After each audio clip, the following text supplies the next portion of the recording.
Morning Raptor Freaks, Alexiot's here on the day after a great preseason overtime win over this Boston Celtics. It wasn't pretty, it looked bad, and this was really for the real ones, the ones that would stick around and watch it. Because I know a lot of y'all, some people out there, not the people that watch this channel, but some people out there probably turned off the TV and said, I'm not watching any more of this. They didn't like it. Well, the real ones that stuck through and watched the whole game with everybody got a real treat by the end of the game. And that's why every single game, I don't care how down the Raptors are, you need to watch every single minute of regulation when you're watching the Raptors. If you're somebody who can't stand sitting and losing and stuff like that, then you can't be a good sports fan in some ways. You have to be there during the lows, the really hard times, so that when the highs come later, you can really savor and enjoy them and stuff like that. It's a really the kind of thing with the whole years of the Raptors basketball being around, you had to suffer in the expansion years and different other eras to really enjoy the championship year and the years since and different years before that also and stuff like that. Good morning, Logical Raptors fanatic. Good to see you. I did put 9:30 p.m., but everybody knows what time I'm gonna be on and stuff like that. But yeah, that's funny that I put that in. It's crazy. All right, Boston Sports is here. Boston, we're gonna be fair, and I want to give you guys your flowers, honestly. Your starters came out much more prepared than our starters. Your starters looked very, very good defensively right off the bat. This is the thing we need to remember about Boston. Their starting five is one of the best defensive starting fives in the league, with or without Robert Williams III. So we really did struggle against them in different ways in that first half of the game last night. And that is a testament to the defensive commitment of the Boston Celtics. They did really win the first half. And in some ways, they have a lot to brag about in this game. It's a weird game that, we can't totally feel great about what happened in that game in some ways, but they can't either. So neither of us can. I mean, some Boston fans are overreacting this morning. They're saying that this is just, we can already see what this season is going to be like. M.A. Udoka losing like that to the Raptors in overtime. They're like, let's get Victor. Some of them are saying they're like, let's go ahead and pack it up for this season. 2 preseason games into the season, and let's go for Victor is what some Boston fans are saying. It's crazy. That's crazy talk, Boston fan. Don't be like that. Your team is very good. Still, it's going to be a little weird though, and this may have been part of what separated the Raptors from the Celtics by the end of the game. Is the coach, is the philosophy, is the culture, is just we have certain DNA with our team at this point, and it was on display. It doesn't matter how big a lead you have on us. You think we're going to just give up and roll over like a lot of teams in this league do? In any kind of situation? Well, this was a preseason game. This doesn't even count. And men were out there playing like their life depended on it for the Raptors and doing what we do. This is what we do. Don't ever count us out. It doesn't matter what the lead is. Doesn't matter, Raptors fan, if you don't like sitting there watching the Celtics be a double-digit lead on us, messing us up. Stick with them. Stay there, stay the course, and be a true fan. Because there are a lot of tweets today who say, wait, what? They won? Wait, they won? Wait, what? How? Like, from both sides. Boston fans like, I watched the game. And then they see later, wait, what? We lost? And Raptor fans saying, wait, what? We won? That was a special gift for the real ones that stuck through the whole game and watched the whole game evolve and change and go through every little part of it, that you saw a treat by the end of it. If you're a real Raptors fan and you stuck through that whole course, the whole narrative of the game. Each game is like a snowflake. It has an individual fingerprint pattern to it. And you just have to stay and watch and see the narrative unfold on the court. And it's always different and it's always weird. This is why I love this game. It's MDA fantastic because we can get things like what happened last night to happen in a game. And we will talk about the individuals that wear the Raptor red that played last night for sure. Oh, yeah. I think I'm going to have a new segment on the reaction pods where I talk about my 3 stars and who my 3 stars were. Last game, it was Chris Boucher, Precious Achua, and Dalano Banton. This game, once again, they're all bench guys. They're not anybody from the starting 5, obviously, because listen, I could come down hard on them. There's some Raptor fans that are chicken littling about our starting lineup right now. Oh no, we're starting lineup. Oh no. Y'all are crazy. This is the preseason. Fred VanVleet's still thinking this is light work. These guys had to go through the motions, shake off the rust, and just do things and like ease into the season. You know, there were a couple of things the starters did last night that were absolutely fantastic. They dominated the paint for the first 5-10 minutes of the game. You saw how many baskets OG and Scotty were getting near the basket. You know, we didn't take any threes. We didn't make any threes until a quarter and a half into the game when Fred finally hit 1 3. We were not using the three-pointer in any kind of way. And we still managed to win this game, which is absolutely insane, because they were bombing and they were killing it on the other side. All right, let me see what you guys are saying. This is definitely going to be an interactive stream. And like I said, if you want to comment in the stream now, you have to subscribe to the channel. I want people like Chet Holmgren to come in here and talk, but please, Chet, subscribe so you can talk and stuff like that. It's just we had too much traffic in the last week or so. So this is a perk for being a subscriber to this channel, is being able to interact with me on this chat. And also there is a delay, so you can only write every 60 seconds or so. So, all right, let's see. We're live. Tom Duke is here. Gotta have a Freak of the Night award. Raptors world, gotta love a 19-point comeback by the bench. Oh my gosh, yes. And if we're gonna do this, I don't know, we'll call it a Freak of the Night. I like the 3-star system, and definitely my number 1 star for last night is JJackson. And it may very much mirror who gets the interview at the end of the game. I mean, well, let's look at Josh's stat line real quick from last night. There's some very interesting things about it. He was 5 for 8 from the field. He only hit 1 of his three-point attempts, 2 for 2 at the free throw line, 2 rebounds, 1 assist, and 13 points. He was a plus 24, which was the biggest plus minus on our team last night. Now, I want to say that there was an evolution to this game. We had the starters. They came out. They showed some cool bully ball stuff. Like I was saying, Scotty was aggressive, and this was really, really good. We saw Scotty jump in and put people on his back and bully them and have some really good success with a couple different things he did down near in the low post and stuff like that, with him being aggressive. You notice he took some really strong moves to get into the paint area, to get us inside so that we could try and make something develop. There's something that's not exactly clicking right with the starters right now. Some may say, oh, it's because we don't have a center out there. Some may say it's because of this or this or this. I think it's just that they're not totally in sync right now for how they should be playing, how they normally play, how they played last year. And this is just really preseason kind of stuff. And we shouldn't overreact and be worried about any of the starters. They look good. They've honestly looked good. They're just not totally sharp. Let's put it that way. And Boston's defense really was sharp last night, and they were hitting their threes. So we don't hit any threes, but we're bully balling. We're doing some really interesting new stuff against Boston that we haven't really done in a long time against them. Like really getting that within 10 feet range of just making little cool shots. It was really dominance in the paint by the Raptors early in the game. That was the one cool thing we were seeing. But otherwise, they were getting their ass beat. Score-wise, yeah.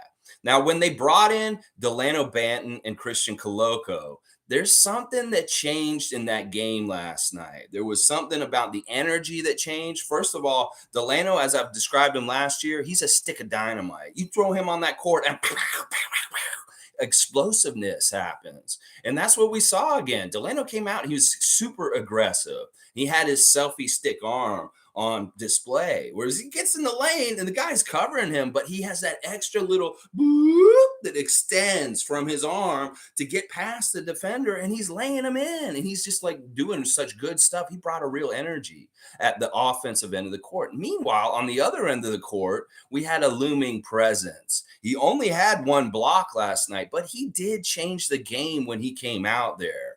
That he really makes the feel of the court different. Koloko. And I really love that. So they were kind of like the bridge between the ineffectiveness of the starters in some ways, to getting towards that end of the bench, the excellence that we had last night, that it really was started, and the catalyst was Dalano and Christian when they came into the game. Well, they only played like 10 minutes. Well, Dalano did, and Koloko played a little bit longer.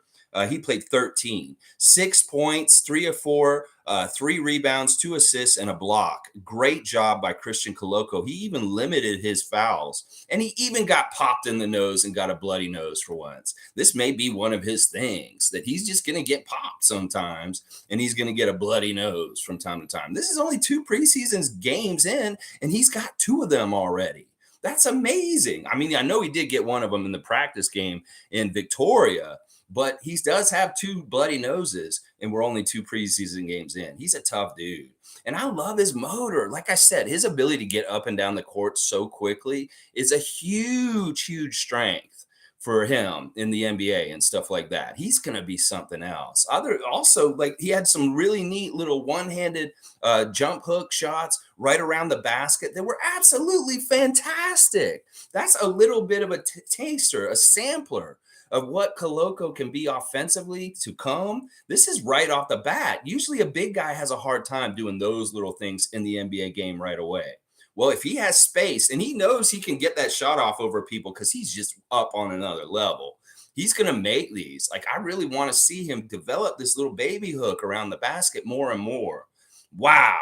Wow, Koloko is just looking more and more interesting to see where he can get to over his career and what is possible. There's a lot possible with him. I'm gonna tell you right now.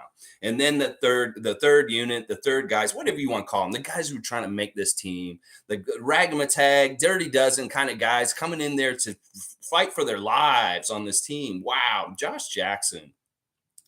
I might have to put you above DJ Wilson at this point. That if I have to choose between these 3 dudes, DJ, Josh, and Justin Champagnie, I think I might be back on the JJackson train as of this morning. I know that people overreact to preseason and things like that, but there's certain things that he showed last night that were very, very, very attractive for our team. In fact, part of the reason why we came back was because of his ability to fill it up. Hoop, just a hoop. It's about being able to get to the basket, make something happen, and just use your pure athleticism and talent against your opponent to score no matter what. And he does stuff like this. You know, he's not a super great 3-point shooter. He's not really like totally known for this kind of stuff, but he can do this. He has a certain level of talent that's above a lot of other guys in the NBA. And when he's able to exploit it in certain situations, he can be super effective. Now, he was really good on the defensive side of the ball last night and just kind of led this end of the bench team towards victory. Now, it was him and another guy that really carried water with him in the clutch moments of this game to hit shots. And then there was a third guy that showed up and hit some daggers. But yeah, Jeff Dowtin Jr., listen, listen, Jack Armstrong, you better remember his name is, get this guy's name right, Matt Devlin, because this dude is going to be somebody special for us. I seen it in him. It's just something about him that makes it's something we thirst for as Raptor fans on our Raptor team. Somebody who's just super consistent and capable and just does like nothing flashy, but does the right stuff and the effective things, the things in the moment that's just the right thing at that right moment. And it doesn't have to be super flashy or cool, but he does it and gets the job done. All that work in the paint late in the game by Jeff Dowtin Jr. was masterful. The stop on a dime, let the defender fall off of you, and then just putting it up over him, just really pure good execution. As far as like making those shots are important. He was a huge floor general, directing the team in the fourth quarter and in the overtime to the victory.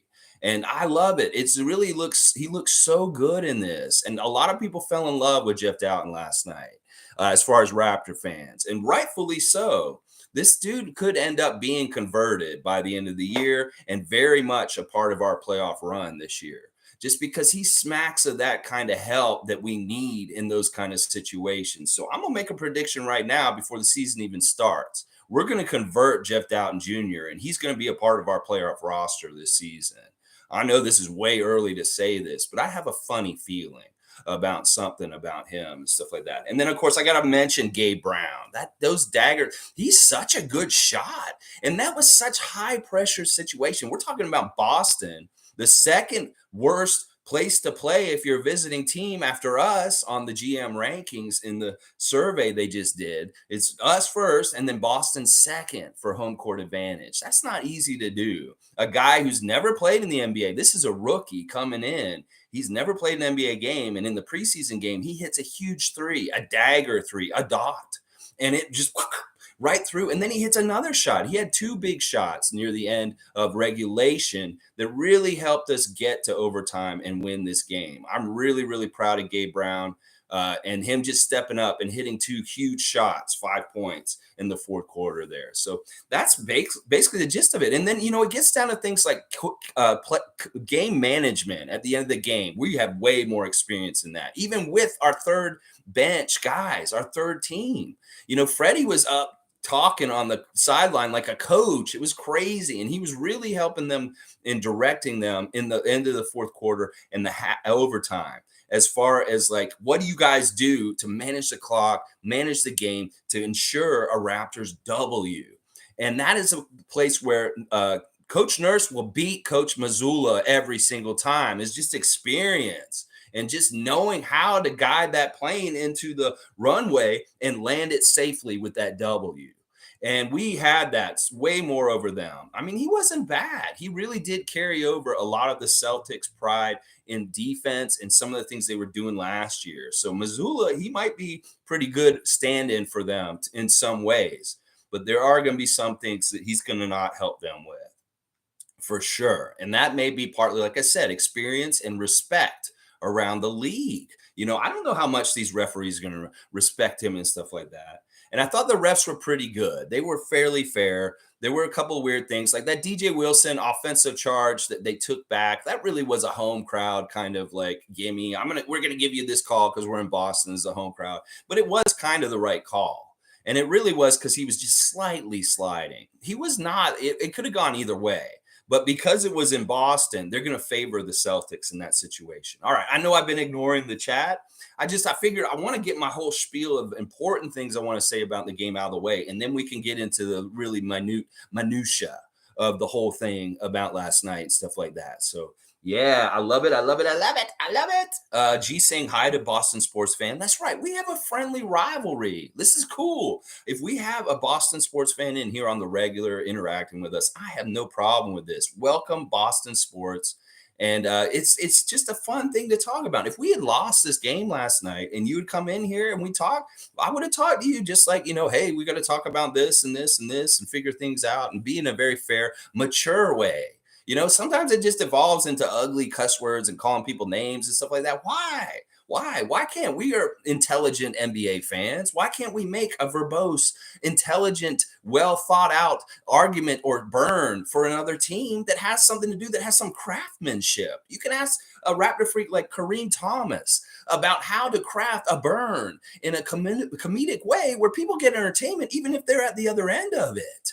That's what I'm saying. So welcome, Boston sports fan. We are welcome and opening to all fan nations across the NBA. Come in here and interact with us. It's always fun. Salute to G. Salute Tom Duke, official Tom Duke. Yes, thank you, Tom Duke. Tom Duke, producer and editor of the Raptor Freak channel. Yes. Thank you, Tom. You get that credit now. He really does get that credit at this point.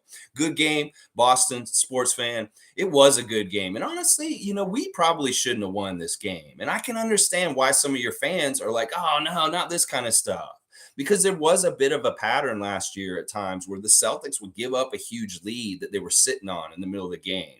And some of their fans are like, we don't like this pattern of giving up a 19-point lead and end up losing. It's only preseason. Let's not get too crazy. And like I said, there's about half of this game that they can really celebrate and say, well, our starters were way better than theirs. There's no denying that their starters outplayed us and we looked really bad in the first half. But it really is kind of this thing that we've been talking about on this channel is our depth is a huge strength. And we have capable, really hungry people all the way through our roster right down to 17 to 20 right now. So there's wins for both sides. Ultimately, we did get the W, and I can rub that in a little bit.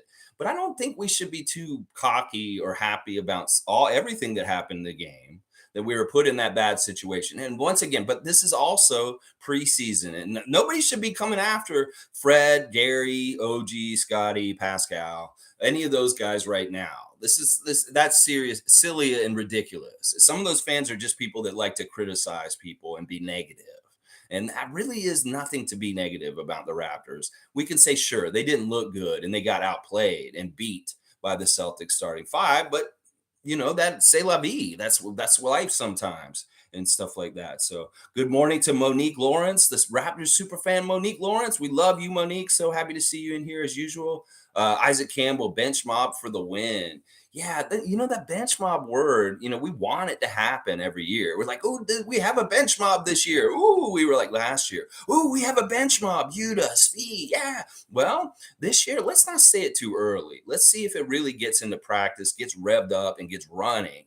And then maybe we can start really saying we have a bench mob. All signs kind of point to this being very true, that we probably will have a bench mob this year with more capable bench people like Otto Porter, Juancho, Jeff Dowtin Jr. It may look a lot more capable. Delano's made a huge leap. In fact, that's something we should talk about. Delano and Koloko should be a part of our rotation on the main roster this year. I think they should play in every single game because they actually cause different things to help us in really, really cool ways. And it really was on show last night. It was absolutely on show. When they came into the game, didn't you guys feel something change about the game? Like when Banton and Koloko came in together, something about the game completely changed. And in the game before, it was kind of similar when Precious and Chris came into the game as a couple of first bench people. But it wasn't even when they came in, because Chris wasn't as effective in this game last night.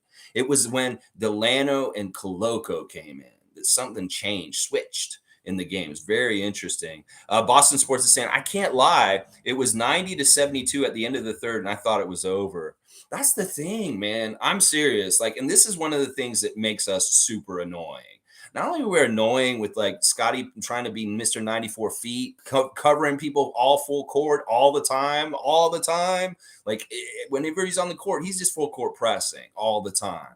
Not only are we this team that's just really annoying as far as with our energy and just all over the place, our defense and our length, we're a team that you can't kill. You can think that we're dead. We're like that zombie that you put and you buried in the yard, and our arm just springs right out of the ground, and we're pulling ourselves out of the ground all of a sudden and coming back after you. That really is one of our characteristics as a team, and we've done this a lot in the last year. There's that comeback win in Dallas where the Raptors 2 years ago or something, we made the biggest comeback ever in our history, one of the biggest in the NBA's history. And that is really a testament to it. And once again, that wasn't our starters that did that. That was a bench mob of sorts with Rondé Hollis Jefferson, Chris Boucher, and Kyle Lowry was a little bit a part of that. But there were mostly bench guys that directed this crazy comeback against Dallas. So it's just a characteristic in our DNA as a team and stuff like that. So yeah, it was crazy. A lot of people thought it was over. A lot of Raptor fans turned the TV off and gave up on the team and didn't get to actually see all the fun stuff that we did near the end, which was awesome. So worth it. And that really was kind of a treat for the real ones that stuck with them through the whole game. You got a treat by the end of the game. G saying the Raptors starters are all good. The lineup is awkward. Yeah, that's a really good word for it, G. They just seem awkward. They're a little awkward. OG Pascal and Barnes clog the paint, and Gary and Fred out on the perimeter is predictable. If Precious started, would the spacing be better? Listen, this is a great talking point and thing to talk about. It is awkward.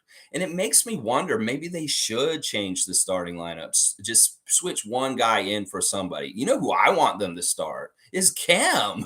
I really do want them to start Khem. Khem Birch last night, once again. Listen, this dude, I don't know how hurt he is.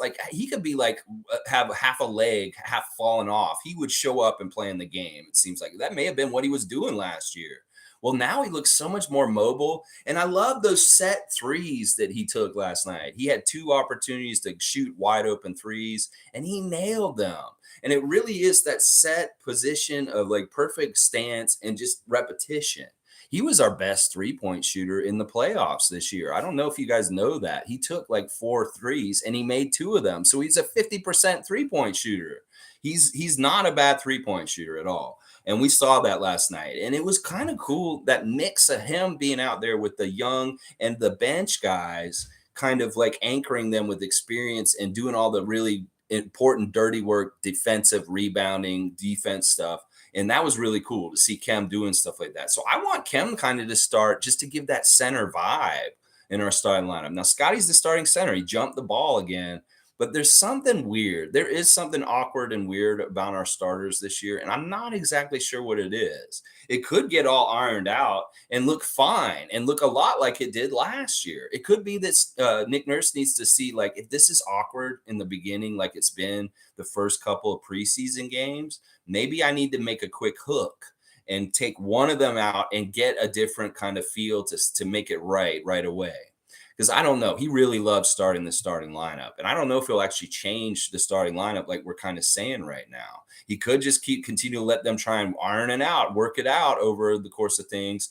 And if it, like, this is a strength. Like, if our starters are kind of like this, well, maybe there's bench guys that can come in and definitely get us the things we're lacking, that the starters just aren't doing right. And that really was a big story last night, and this stuff like that. And it may be that they're a little predictable in that way that G's saying, that we know that these guys are going to be doing this and this and this. I still think they're not working off of each other too much enough. There's a lot of like isolation still. Like Pascal had that beautiful isolation take where he went to the baseline and hit that shot over it. You know, Scotty's backing him down. It's really a lot of like really not totally playing off each other. Gary Trent, once again, doing his little side steps, getting into the mid-range and hitting those nice shots. He looked great. I thought Gary looked great with his little moves in his offense early in the game. OG, a little bit of bully ball right at the beginning of the game. He had a little baby on his back, and he made some easy like lay-ins right near the basket. That's the thing. For all of the failings of the starters yesterday, there were some things that they did that kind of opened my eyes to like, well, at least they're playing bully ball. At least they're dominating the paint. At least they're like really taking advantage of a size matchup mismatch and really bullying them around the basket. Because we did do that to the Celtics. We bullied them in the first part of the game. That was all of what we were doing that was good. We couldn't hit the three, but we could definitely bully them. So, I mean, there's some positives and some good things to learn from what happened with the starters last night. So, yeah, I think the spacing, I don't know. The other thing is people were talking a lot about how Otto Porter, if he was playing, that he would really help with some of the issues and stuff like that. So Click saying yesterday exposed the fake from the real. I bet a lot of people stopped watching by halftime. I know, Click. That's true. A casual Raptor fan probably did not watch it the whole way through. A lot of people didn't. You're exactly right, Click. I was thinking about this too, and I was like, man, I'm going to watch the whole game. I'm just going to watch it. Maybe I'm a masochistic person that wants to watch the Raptors lose by double digits by the end, but maybe I'm also wanting to see everything that happens and also feel that animosity towards Boston because they beat us so bad. Well, like I said, there's a nice little gift at the end of the story last night for Raptors Nation, and the people that stuck through got that reward, and it's awesome. Sue, good morning to Sue. So happy to see Sue in here. G saying, Josh Jackson needs a spot, and Dowtin was impressive. I know Josh, in some ways, even though he's smaller and stuff like that, he just has some offensive stuff that I really like. And he's pretty good on the defensive side of the ball, too. He has a spirit to it. I mean, you know, in the interview after the game, too, he seems like a really nice young guy. You know, he seemed well-spoken and just kind of like really, like you could tell he really was cheering for the other two guys that helped carry him to the win, like them to the win. Gabe Brown and Jeff Dowtin Jr. He's like, these are my dudes. I'm rooting for them. I want to help them too, and stuff like that. In some ways, that's against his best interests. But also in his position, he understands it's absolutely mandatory and necessary to look at it this way, to be a team player on this team, because he's not going to make it if he doesn't. So really, really savvy, smart play by Josh Jackson, looking real good. And meanwhile, on the other side, Justin Jackson, All those Celtics fans want him cut today because of how bad he looked. And like, it's funny because they have JJackson, we have JJackson. Well, Josh Jackson was great, and we're talking him up and saying, well, we need to make some room on our roster for him. And meanwhile, Celtics Nation saying, Justin Jackson, get him the fuck away from our team right now. Oh, man, it's crazy. Yeah. Logical saying Birch was the piece that won the game. He's so steadying. He's so calm and serene in some ways. And some of the things, he's very measured, very thought out, very smart, very really good with spacing and positioning and getting to the spot first, getting the rebounds that are important, just all kinds of stuff. And he was a really cool, weird kind of dichotomy or like contrast to the young guys that he was running with at the end. And I really love that he let that unit run all the way to the end. Like he was like at the end of the bench, it was like, I want to see these dudes work together. Jackson, Dowtin, Brown, Khem Birch, and DJ Wilson and stuff like that. And so it was really cool to see DJ Wilson try and have the cojones to hit that dagger and that dot from that three in the corner. And that maybe not have been the best decision at the time, but it didn't end up hurting us. But if he had hit it, wow, that would have been really big for him with his stock and stuff like that if he'd hit that three. But too bad he took it when there were no rebounders back or anything like that. And it may have been not the best decision at that moment. But it all worked out. So it all worked out fine and stuff like that. And I thought he played pretty hard. I mean, let me look at DJ Wilson's stat line real quick. He got 13 minutes, 2 for 5 from the field. He missed that 1-3, 5 for 6 from the free throw line, 8 rebounds, including 3 offensive rebounds, only 1 foul, 9 points. He was a plus 14. That's a decent, good, strong stat line. And he was definitely a part of that 5 that changed the game over and helped. So we got to look at him also and give him some ups with this. But like I said, I'm kind of starting to lean towards really favoring Josh Jackson to get that spot. In some ways, I think that he's like doing some things that are really awesome. Now there's 3 more preseason games, and we're going to have to see how they perform over those games too and stuff like that. And it could very well be we don't see a lot of the starters on Friday against Houston, that we see a lot more of the middle bench and end of the bench guys, just because, you know, it's Houston and it's that kind of vibe, the young vibe. And maybe it's smart to hold our starters out more just because, you know, those kind of games can get a little weird and you don't want anything weird to happen during them, knock on wood, if you know what I mean, and stuff like that. All right, let's see. Sue saying, what a game. The bench is looking really good. They outscored their bench 78-58. That was a huge, huge factor. Is that like, listen, I was talking about before the game, Pritchard and Hauser, that they're going to be annoying and they're going to hit threes. And I was right. Hauser came out there looking like Gordon Hayward, young Gordon Hayward, hitting shots, 8 for 12, 5 of 8 from 3, 22 points in 26 minutes. That's a fantastic game by Sam Hauser.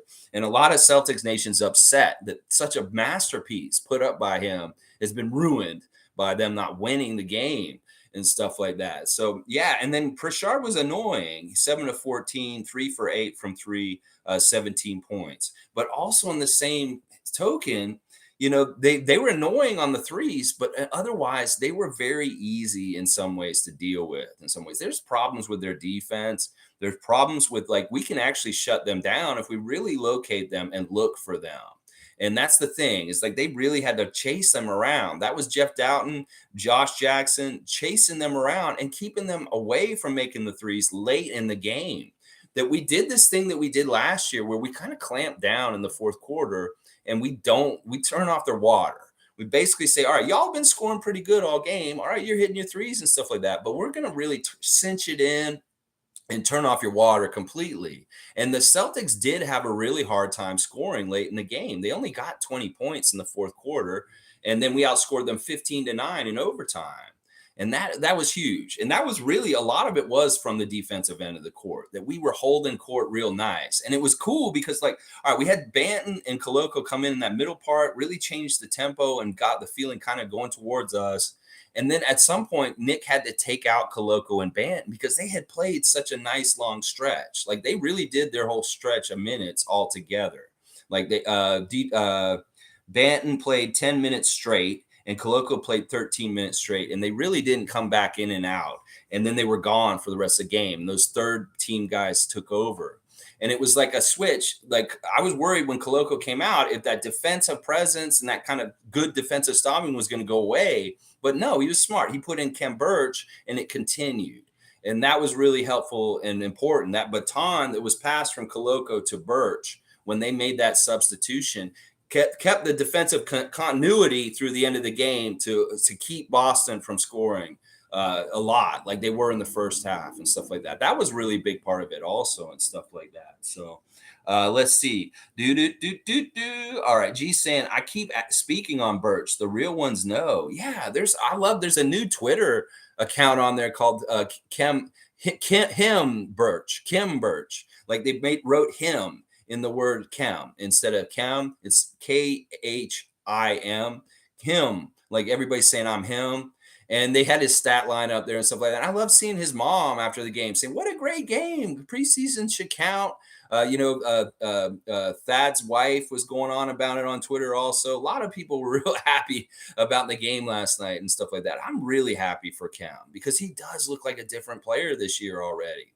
There is something about his mobility that's way better, and he's looking a little sharper on offense for sure. 4 for 4, that's fantastic. That is fantastic.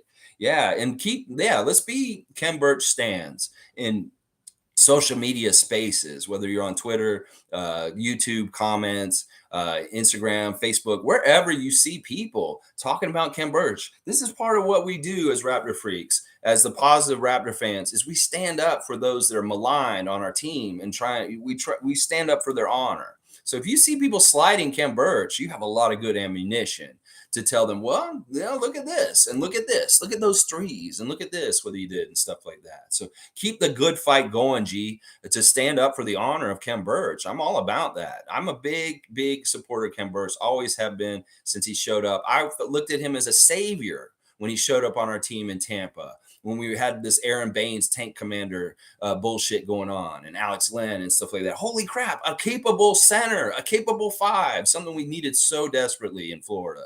That when he showed up, he was like, oh, to me, he was like, oh. So maybe I overinflate his importance, but he's Dowtin Jr., Khem Birch, etc. Thank you. End of the bench Raptors. Thank you, Jeff Dowtin Jr.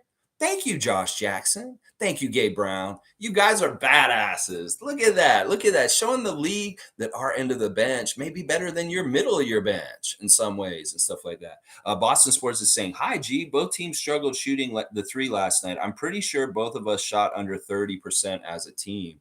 The stats were weird, Boston Sports fan. You guys were definitely shooting way better than us in the first half. And you had the amount of 3-pointers you guys had over us compared to us. We had 1 3-pointer in the first half, the whole entire first half, and you guys had like 12. And it's something like you guys had 30 more points than us just because of the 3-point differential. And that was a huge problem there. So what we do is we manufacture as many shots more than you guys. And that really was a factor. We got 10 more shots on the court just from hustling, turnovers, beating people to rebounds and all that kind of stuff. We got 109 shots, 50 of them made, so 45%. We did end up shooting better than you guys. So we shot 46%, you guys shot 44%. And that really, all that was made up, the 3-point differential was really made up in pure grit and hustle and just determination. That, they could have easily outshot us because we had no 3-pointers. It was sad how bad our 3-pointers were in the first half. It was depressing. I was like, oh no. I was like, this is a nightmare Boston game. It really felt like that. And this is why the people that don't want to lose or don't like feeling losing, they turned the TV off last night. Well, you did it too early. You really did. But yeah, that wasn't a good shooting percentage for you guys in the second half. Like I said, our defense got way better by the end of the game, and we really clamped down on you guys. It didn't give you any good shots. And the other thing is we have such good depth and such a mandatory energy that we have to play with that we wear teams down. As the game goes on, it's harder and harder for the other team to get around and do things because we stay fresh throughout the whole game because of the way we play our dudes. And then boom, we wear the other team down. And then that's when we really cinch in and like take over managing the game clock and winning the game and stuff like that. That is really kind of our MO with all this stuff. But yeah, good showing by Boston. Y'all are going to be good, and it's going to be a fun year. And I'm looking forward to seeing you guys again in Montreal. If we can sweep y'all in the preseason, I'll be so happy. All right, let's see. Isaac Campbell saying, I thought the overturned offensive foul that DJ Wilson took robbed us, but it made us hungrier. Ha ha, ha ha. Oh, contraire, NBA referee doing that to us. This is something we expect. This is something that, like, listen, if you've been riding this ship with the Raptors for a while, we understand we're going to get bad calls. We're going to get calls that don't favor us, but they just stack everything against us, whether it's how they portray us in the media, the biases in different ways. We just have to be that much better. We're just like a citizen in society that is like looked on and has more to overcome than other people. Some people have privilege and ability to get elevated easier. Well, we're not necessarily that in some ways. We don't have total privilege like the Boston Celtics do in the NBA in some ways. So that makes us have to work that much harder. And so you think about individuals in society that are that way, that they have to overcome even more than the regular bullshit that other people have to overcome. Sometimes they're a little more hardened and tested and a little bit more have more moxie and like determination and stuff like that. And that really is a built up from that. So something like this, that's a speed bump. DJ Wilson's overturned call and them going over there. It really was a learning moment for that young ref, Huang. Josh Tiven wanted to take him over to the challenge booth and say, this is how the challenges work. And this is how we talk to Secaucus. And then we figure out what the call's going to be. And then we tell it on the microphone. You press this button right here. And yes, the call has been overturned. Ball will go to Boston. There is no timeout awarded to Boston. Thank you. See, you get to talk on the mic. It's so fun.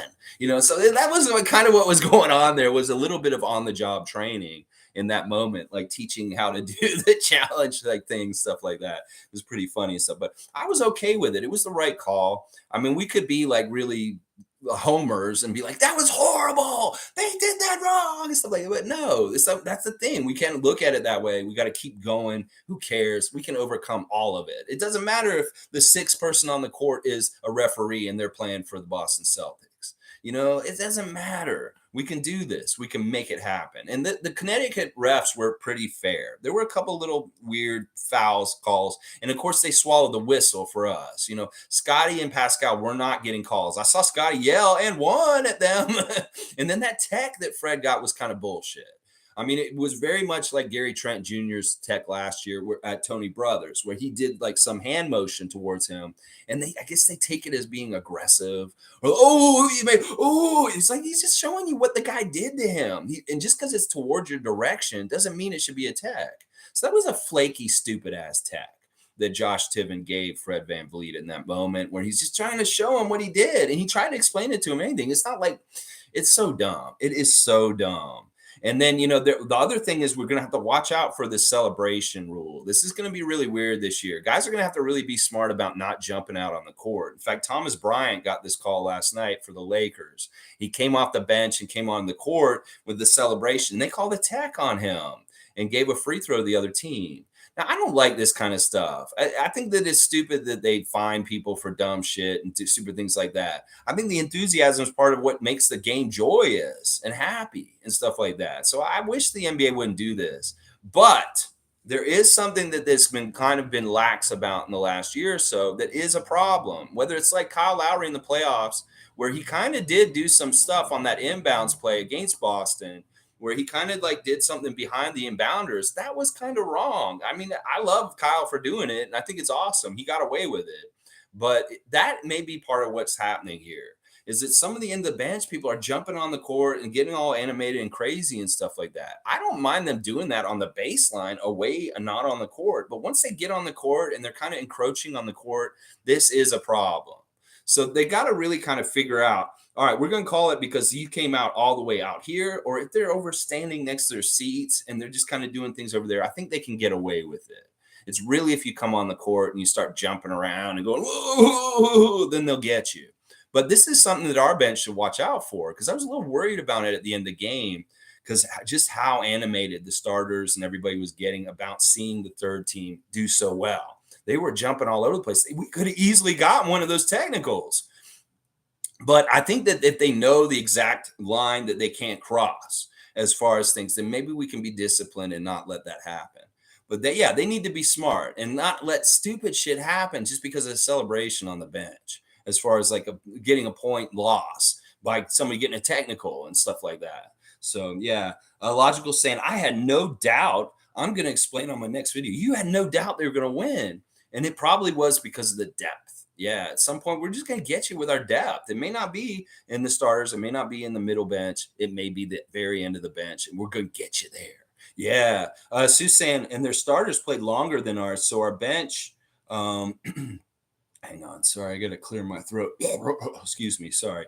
Hang on. All right. I see there's a lot here. I will definitely get to everybody's comments and we will talk about every subject that you guys have today.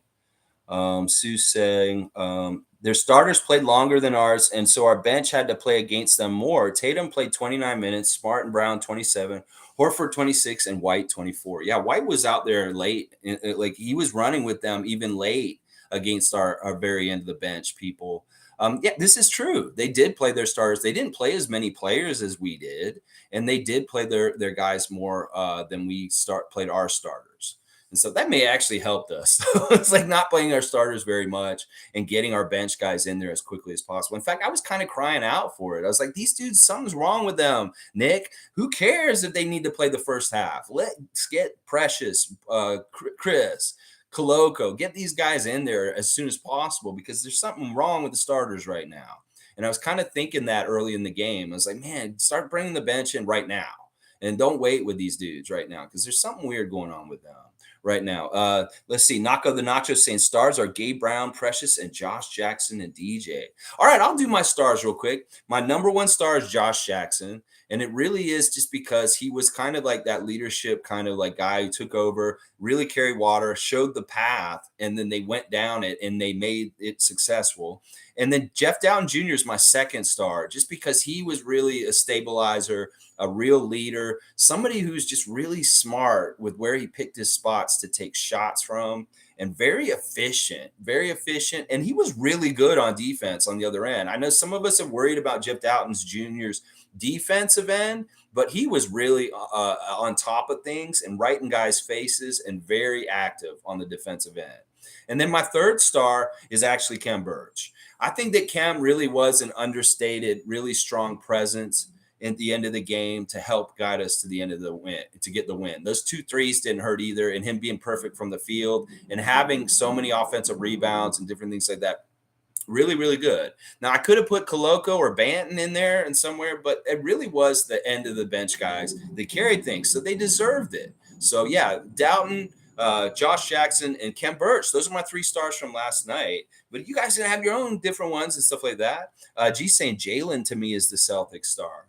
He's the most efficient. He's the one I would trust the most. I mean, Jason Tatum's very talented, but he misses a lot. Like, his shot percentage isn't that good. They're dragging garbage cans outside. The garbage men are here. Why y'all got to drag the garbage down the street? Come on now. Come on now. I agree. I think Jaylen Brown's the guy I love. If I was a Celtics fan, he'd be my dude. Like, he'd totally be my dude in some ways. I would be like, Tatum's kind of like too arrogant in some ways. So anyway, Sue saying our starters, OG and Scotty, 24 minutes, Pascal 23, Trent 25, Fred 19. What a comeback for our bench. Yeah, like I said, just saying, I was glad he took them out. It's like they were making themselves look bad in some ways, but also they look good in some ways. Like Scotty looked good with some of the offensive potential and moves that he was kind of flashing.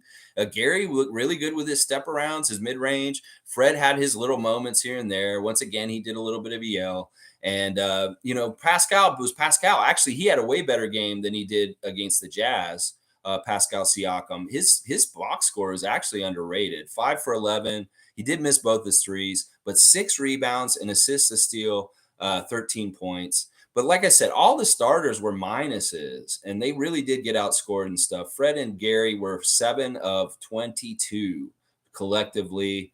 Barnes was okay. He didn't really play that much, or in a lot of ways, Scotty Barnes.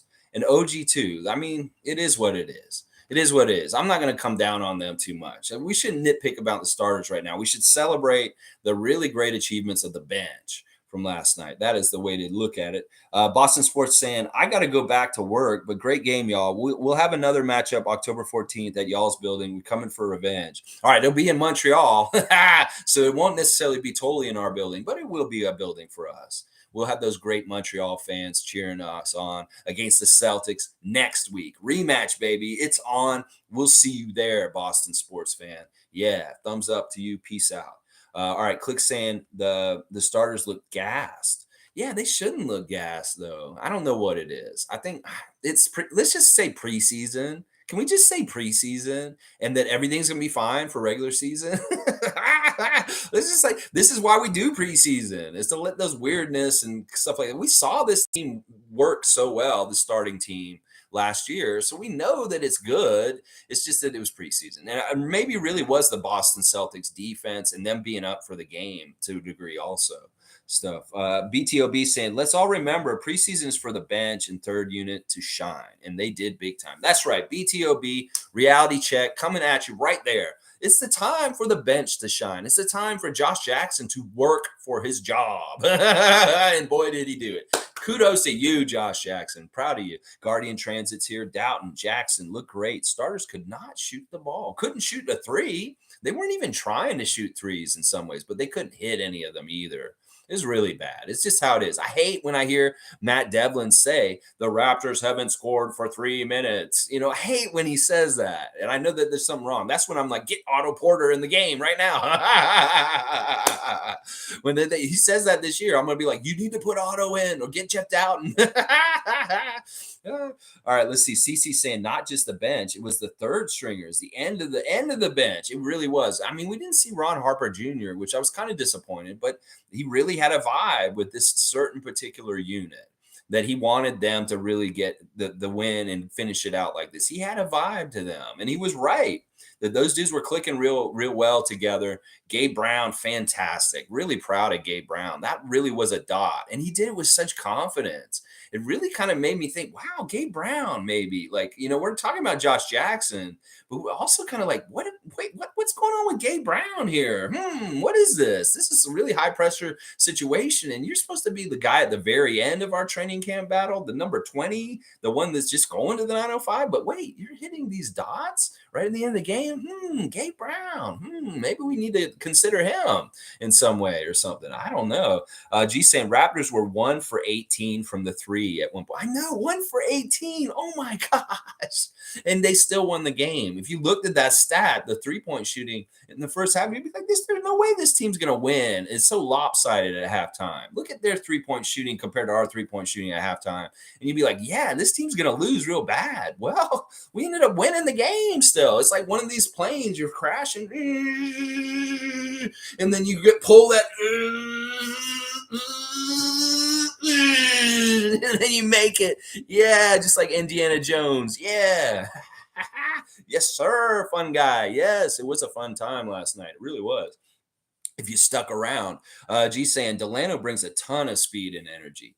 It was something like a switch. It's like they came on the court and I was like, Dalano, whoa, look at Dalano go. And it really is a confidence and maturity in some ways, like as a second-year player. Like he played like this already, kind of like aggressive. But there's something different about his experience this summer with all the different activities he did this summer, the leadership in different places he showed. And now he's coming out and he's having a little bit of like, I'm a scorer mentality and I'm going to go score and get mine no matter what. And the great thing is it's not all just these long layups that we talked about, the comparison to George Gervin in the last game by Alvin Williams, but also he has a really nice 3-point shot now. And they can't leave him open on the outside too. And he will nail just inside the 3 shot or just outside the 3 shot. And he's really good for it at this point. So they have to kind of respect his range and not lay off of him for his jump shot. But then when they get too close to him, look out. He's like, whoop, I'm just going to whoop. He really is like a cartoon character that can make the middle of their body kind of shift away. Like his head and his feet could be over here, but his body's over here and going around the guy kind of thing. You know what I'm talking about in cartoons, like a Bugs Bunny or a Roadrunner cartoon, where the cartoon character can just inexplicably like bend Well, he kind of can do that in real life. It's really weird.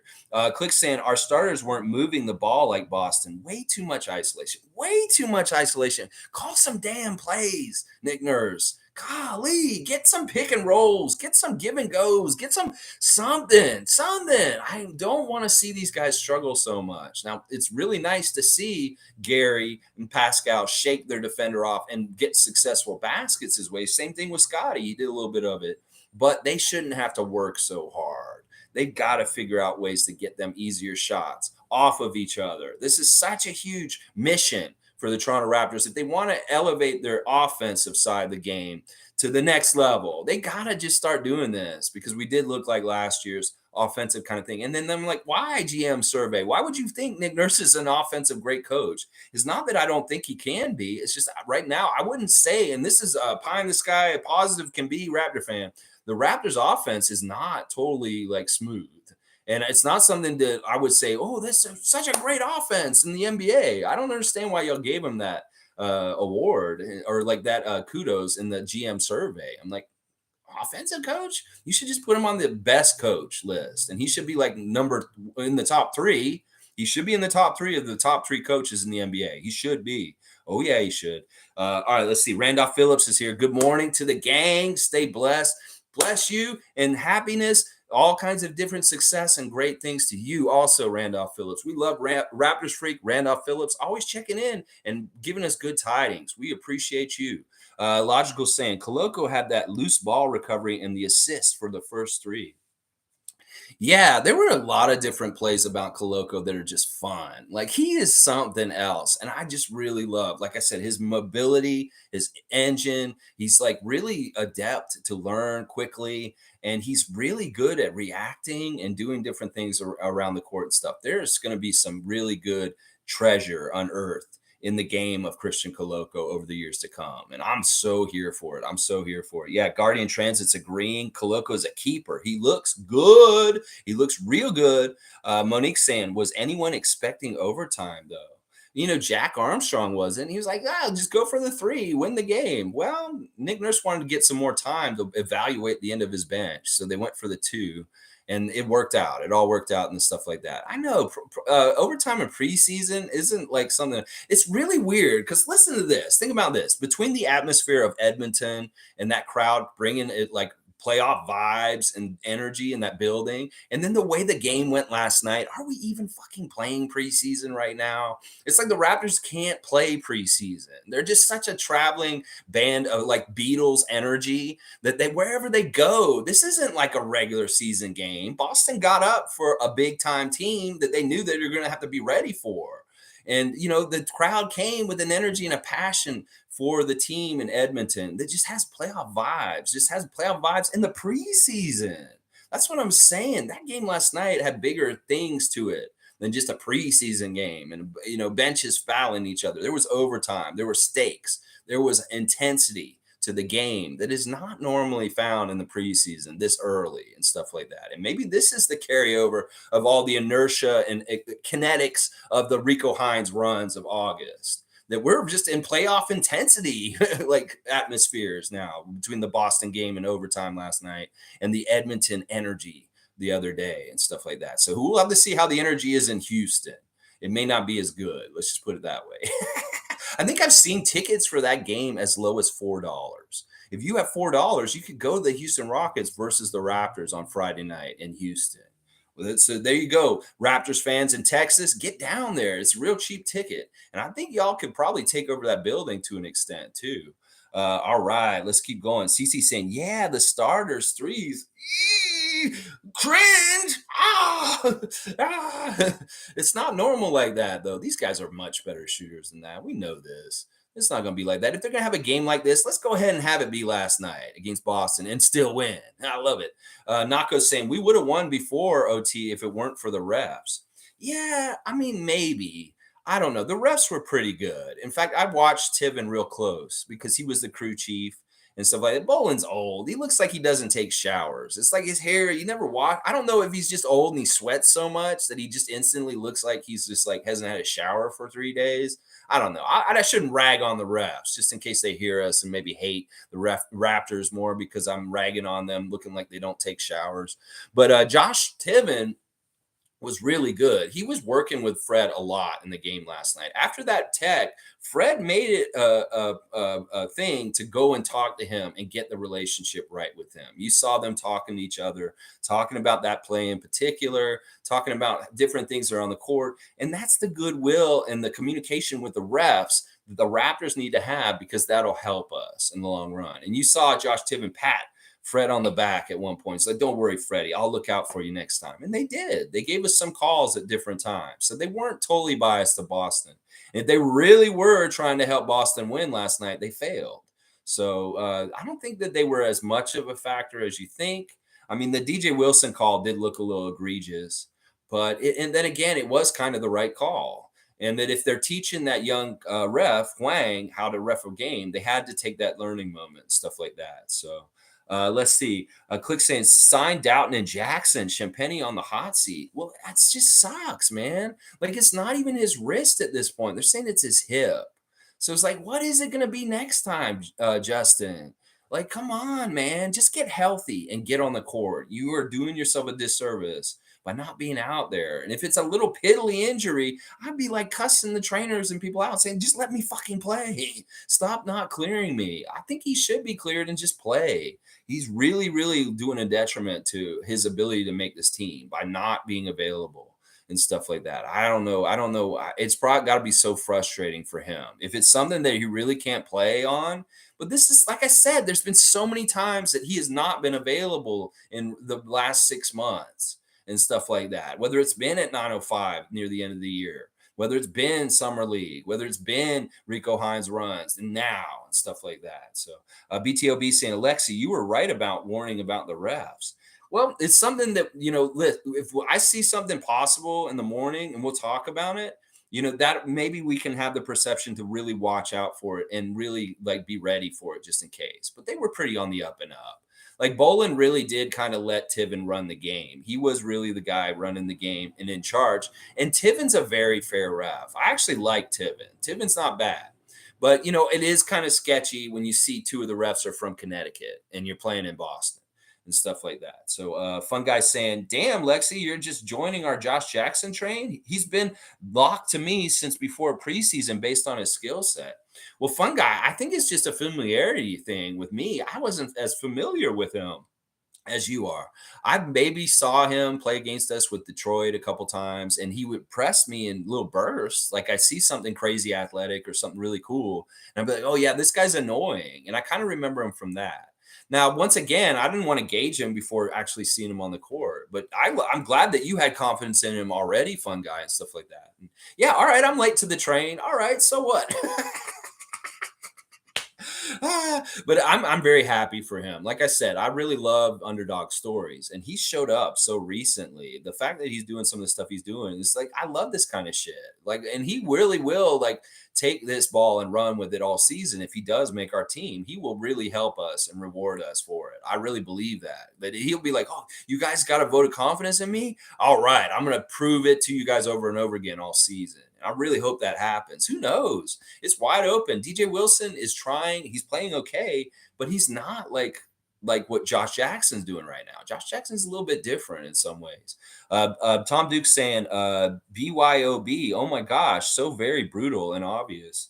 Yeah, it could have been worse. It could have been way worse. And like I said, we won. So that's the whole thing. It's like Steve and I say, Stevie Roots, before every game, we say just win. It doesn't matter how the game goes. It could be ugly as fuck. We could miss all our free throws. We could miss free pointers. We could have bad calls against us. We could complain. Bad things could happen in the game just as long as we get the W at the end. It doesn't matter how we got there. It could be ugly as fuck. We just want to win the game in the end. And that's all that really ultimately matters. So we could have a bunch of guys shit the bed and play really awful, and then somebody shows up and is a savior and wins the game for us at the end. I'm fine with that and stuff like that. So it's all about just the W. Yeah. Logical saying Birch was the hero. He locked the paint down and hit shots in OT. Yeah, those threes were key threes. Like, they were big threes. They were in clutch time, and they were also really big difference makers in the swing of the score. Like, when we finally took the lead from them in the last couple minutes of the game, that Khem Birch first three was a big part of it. And I'm so proud of him. And he really did take his time. You like look at him, how square his shoulders and his legs were on that corner three, the first one he hit. And just, he took his time. It's not like he has a quick release. There was nobody near him. They were not respecting him. And he made them pay. It was basically like a catapult. You know, we call trebuchet because that's the French word for a catapult. Well, Khem Birch was a catapult in some ways because it was just a perfect kind of three launch, the two that he shot. And I love it. It was so good. Let's see. Monique saying spot on coaching by Nurse and staff all around. You know, the thing about Nurse's coaching last night is badass. First of all, the thing that brought us to success last night is our culture. Is the way the Raptors run their organization, the way that they say, this is how we do things here. You have to play all out. You have to play hard energy. You have to rebound. You have to play a really badass defense. And that culture can be in the starting lineup, can be in the middle lineup, and can be at the very end of the bench. But it really, really has to be at the end of the bench because these are guys trying to show that they fit in. So they have to fit that culture. Well, those dudes were showing that they fit the culture of the Raptors. Never give up. Don't dog it on defense, play all out all the time. And they really, really did that. So besides the coaching smartness of going on the vibes of keeping that particular lineup out there for that time when they came back and did what they did, I mean, he could have switched Ron Harper in, or he could have brought somebody who'd already played back in, like Boucher or something like that.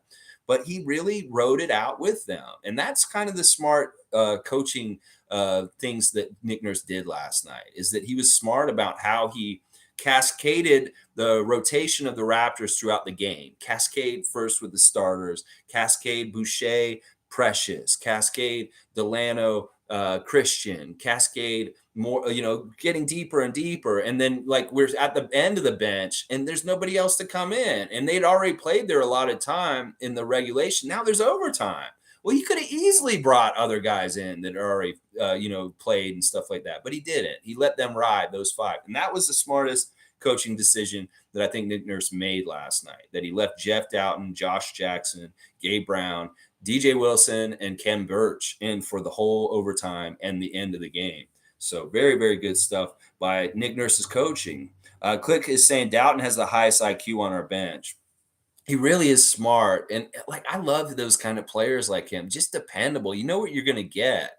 That is something that we value on our team because we didn't have that last year off the bench. We didn't have a dependable guy like him. He's very dependable. Trust me.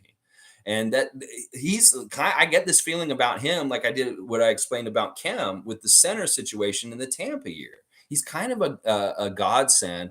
Because we need a consistent dude that's a bucket that won't make mistakes and just play solid and will keep a consistency. And that is Jeff Dowtin Jr. That is him. You see it in the way he plays. You see it in his basketball DNA, the way he carries himself, the way he dribbles, the way he guards, the way he shoots the ball, the way he goes to the spots. And he really is timed and measured with his shots to really make them go in. Like, he's a really good pro. And I'm so happy we picked him up and we put the two-way on him. That I knew that if we didn't take him at Summer League at that time and do that two-way, he was going to go to another team like that and stuff like that. And I'm really glad he's with us and stuff like that. He really, really looked good. Really looked good. Let's see. Let me see where we're at here. G's saying Josh is very explosive, very athletic. Yeah, I like the athleticism. I like the talent. He's a blue chipper. And he's an unsung blue chipper that had promise that never fulfilled it. And this is a redemption story. I'd love to get some redemption with Josh Jackson on this team, where it's like, y'all counted me out. Y'all thought it wasn't going to be this dude. Well, I can still be this dude. It's not too late. Reclamation project from Masai and Bobby. Josh Jackson, make him into something that he should have been at the 4th pick. Yeah, he's a 4th pick in the NBA draft. That man was drafted right behind JTatum. JTatum was drafted the spot right before him, and then Josh Jackson came off the draft board in the same year. That's something to say something about perspective with him and the possibility. Kareem's here. Good. I did a name drop for you earlier. Hopefully you heard it. Big Shot Brown. Yeah, I like that. Big Shot Brown. That's a pretty good nickname for him last night. The way he pulled up and nailed that 3-line drive, no arc, no problem. Deadly. No conscience, just like this is what I do. And like, bam, because he was doing it at Rico Hines this summer too. And even at Summer League, he's a dead eye. Like he has a really good shot. He doesn't mess around. And that's very valuable. We want dependable 3-point shooters on this team. And it looks like, a couple of these guys at the end of the bench are a little dependable and stuff like that. So it's going to be really interesting to see how guys flow between 905, two ways, regular rotation, maybe even possibly playing in the big team and stuff like that this year, like depending on how they rise and fall as far as like how good they're playing.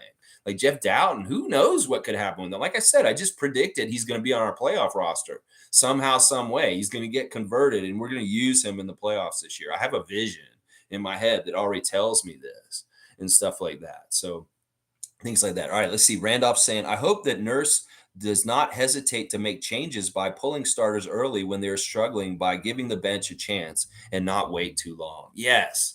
That may have been too long. It's like, he's doing this thing where he's like, I know they're not going to play in the second half, so I want to make sure they get their time in this game. But maybe that backfired a little bit against the Celtics last night. It's like maybe you needed to mix the bench in the middle there a little bit and stuff like that. In some ways, I was like, man, we could have had the starters' numbers be very, very small and just played our bench most of the game. And we would have had way more success earlier in the game, maybe in the second quarter, if we had done just what Mr. Phillips is saying here, that we just taken a couple of them out in the second quarter, in some ways. I don't know.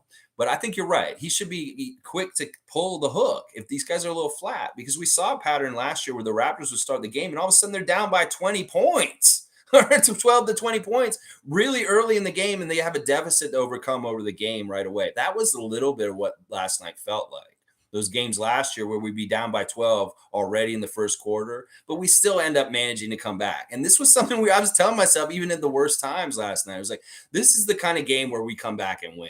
I was like, I don't know why I was saying that, even though we're down by 19. I was like, this is the kind of game where we come back and win. And well, it is exactly what happened. It was amazing. G saying his interview was telling as well. He just wants to help the team win. Also, Gabe came in clutch with some threes. Yeah, Josh Jackson was fantastic on the interview, and it's really cool. Like, it's weird that he has to do it like they're not there in Boston. So they're here in Toronto, Matt and Jack. So it's not a face-to-face interview, and he's got to put the headset on. And, he's not necessarily think he's going to get the interview. Like, if you're going to say who's going to get the interview after the Boston game, after a win, Josh Jackson's probably not one of the people you would think, it's going to go to Josh Jackson. So this is fantastic. And I'm so glad Justin didn't try and sun him in the middle of that interview. Oh my gosh, that would have been such he probably wouldn't do it, first of all, because he probably respects Josh just because he's been in the league longer than him. And in some ways, he sees he's battling him for a spot. And, maybe you don't want to feed the fire and piss him off by sunning him. You can get away with sunning rookies like Ron Harper and Christian Koloko, but you ain't going to sun Josh Jackson. No, you're not. You're not going to sun him. All right, let's see. Gabe Brown was fantastic. Logical saying Tampa Birch is back, baby. Yeah, he wasn't even super overpowering or good. It's just I want to see a capable low post defender that had a body that could body up with people. And we didn't have that for most of that year. And when he showed up, and Freddie Gillespie, the other guy, they were like, we had centers finally all of a sudden. I was like, yes, Freddie, Khem. Oh my gosh. I was so happy when we got those guys that year. They were like, I was like a thirsty man in the desert looking for a cup of water. And they were a cup of water that just landed next to me all of a sudden. Cool Cat's here. Good morning, Cool Cat. Raptor Freak, Cool Cat. Always happy to see Raptor Freak, Cool Cat. Couldn't wait to join. Tom Duke is saying, hey. Logical saying, hey, let's go. Let's go. Nameless. Nameless saying, Dowtin had a much improved game. Jackson and Gabe were lights out. Dowtin is just a fundamentally good player. You can tell he's just fundamentally good. And that will translate to consistent good stuff. And that's why I value him so much. A lot of people got their eyes opened up to the things that Jeff Dowtin does, the little things, the little fundamental things that are badass. And he really did carry water for us in clutch moments last night to continue to help us climb and overcome them and win the game. So kudos to Jeff Dowtin Jr. and Josh Jackson, Gabe Brown. These guys are awesome. They need to get their shine, and they may not get much shine all season from this point. But when they do, right now, we got to give them their shine right now for sure. Let's see. I think the refs were screwing our starters, man, and we had to put bench in to find relief. I think it was a combination of like them not clicking, them kind of finding things hard to do. And like I said, Boston's defense was really up at the beginning of the game. They were playing at a very high level already in the preseason. That's fantastic. That's good signs for Boston fans that their starters look really overpowering against our starters. I don't like seeing that. And I want to see them play better against them in Montreal. That when we get the next matchup against them, the starters need to show something just to contrast what happened last night. And I'm sure they will. Trust me. I bet they're thinking about all this. They're like, wow, we're so proud of the bench. But man, we kind of dropped the ball, and it's not because of us we won. It really is our badass end of the bench guys and stuff like that. Let's see. Tom Duke is saying, let's freaking go. This season's about to start, and he's got his 5 Raptor lineup out there. I love it, Tom. I love your Rebus language. It's always good. Amit Gaming's here. Yo, what's up, Amit Gaming? Happy to see you. Hope you make more of the live streams. Glad to see you play trivia this week. So awesome to see Amit Gaming, new subscriber on the channel. Thank you. Every morning, 9:30 a.m. Eastern Standard Time. Even if I put 9:30 p.m. in the thing, no, that's wrong. I just picked the wrong one. It's 9:30 a.m. I'm not going to be on at 9:30. That's usually when we're playing. So, yeah, I'm not going to be on then. Let's see. Nameless is saying you could see Barnes and Fred VanVleet chirping at the refs all game long. It's so weird now that I have this perspective of being in Scotty's head and watching him on Twitch all summer to understand him now on the court. He is very vocal out there. I heard him a couple times yelling at them and saying stuff like that. Like I can hear his voice on the court now just because I've listened to him so much this summer. And he's hilarious. He's very intense. And he is. He's getting on the refs. He wants that respect. That he's a young rookie of the year, and he's an up-and-coming superstar. He wants that respect that other teams' superstars that are like him get. And that he wants that N1. So put him on the line if he's getting slapped. And he's telling you that, Josh Tiven and the refs. You need to respect Rookie of the Year, Big Four, Mr. 94 feet, Scotty Barnes, and get him on the line. He deserves it. Yeah. Monique saying, what did you take away from Nick Nurse's interview with Kate Burness? I don't know if I saw that interview yet. Maybe I need to find that interview. What was the other content that I was watching yesterday, Raptors content? I'm trying to think. There was some stuff that came out. I mean, after that Fred interview a couple days ago, man, that was so good. I'm trying to think. They were pretty quiet overall yesterday. I don't even think they had I don't know. I didn't see any interviews after the game last night. It's really weird. Maybe I'm missing. I didn't find it or something like that. But no, I haven't seen that interview. So I'm going to need to go find it, Monique. If you can, if you have it posted on Facebook, I'll find it there or something like that. But yeah, I didn't see that one. Tom Duke saying Fred VanVleet getting a technical in preseason says something. Winning matters. This is true. It sucks. Like Jack said, he's like, do they make them pay in preseason? Because it doesn't count for stats and games, but the money still count that he gets a technical for. And it's such a ticky-tack, stupid-ass technical. In some ways, it was kind of like Tiven telling him, it's like, all right, we're going to be calling it like this. You're going to come at us. So this is the first one. And I'm like, yeah, but that is something. Does say something to our intensity that somebody got technical in the preseason. Freddie, you're awesome. And I know at first he's probably like, fuck. He's like, God damn it. But he's also kind of like, you know what? Who cares? I got a technical. Who cares? DJ saying, saw you on panel yesterday. You killed it. Thanks, DJ. You saw me on Confederacy of Dunks on Raptors Republic. That's a great podcast with Freddie Rivas and Matt Duncan. And Allison was such a great other guest. And Allison, thanks for subscribing. And I hope you can make a live and be interactive with us also in the stream there. Allison, who was a guest on the show also, is now recently joined our channel also. So hopefully she'll be a part also in our discussions and stuff like that. So look out for Allison from that show. Yeah. Getting more subscribers. Yeah, I'm trying. I think there's a combination of things happening as far as it's the new season. People want to know what's happening with the Raptors as detailed and in-depth as they can get. And you want to talk about it for a while. You want a very personalized, sub-specific YouTube morning channel that sounds like a Raptors radio station where we're just talking about Raptors and talking about it from a positive way where we want them to win more Larry O'Briens. This is the place. And some people are finding it. They have it in their hearts like we do. The passion and the love to see the Raptors win, and that we're birds of a feather and we're starting to flock together. And that's part of what's happening. It's the new interest of the new season. And then also, I think Tom Duke putting chapters in on my streams is really helping also because it's more organized, a little more digestible for people. Then me also putting subscribers only in the chat. That's going to help because people, they want to have their opinions known. You got to subscribe. And then also there's a bump from being on Confederacy of Dunks. They're on Raptors Republic now. So there's a bit of more people that may have been exposed to me just because that podcast went up in the last couple of days. So it's all real good. And I love it, Nameless and DJ. And I appreciate you guys going and commenting and putting my link up and sharing me in other places. I go places sometimes and I see you guys dropping my name in places and I'm like, oh my gosh. Wow, thank you, Shanky. Thank you, Tom Duke. Thank you, different people that are like putting me out there in different ways. I really appreciate it. Word of mouth is the best way to get more people in here. I really appreciate anybody who's put me out there and stuff like that. Top saying, I'm shocked we didn't get more shooting in the offseason. You know, we do have shooting, Top. It's just part of it's injured right now. Otto Porter Jr. is going to be a big part of it. I think Juancho's a much better shooter than he's shown so far. It's just that we've got little doses of him. He's really just trying to start to fit in and learn our system and stuff. So we're not overusing him, but he could very much become something like this. I think Jeff Dowtin Jr. is a fantastic shooter. Gabe Brown looks like a dead eye.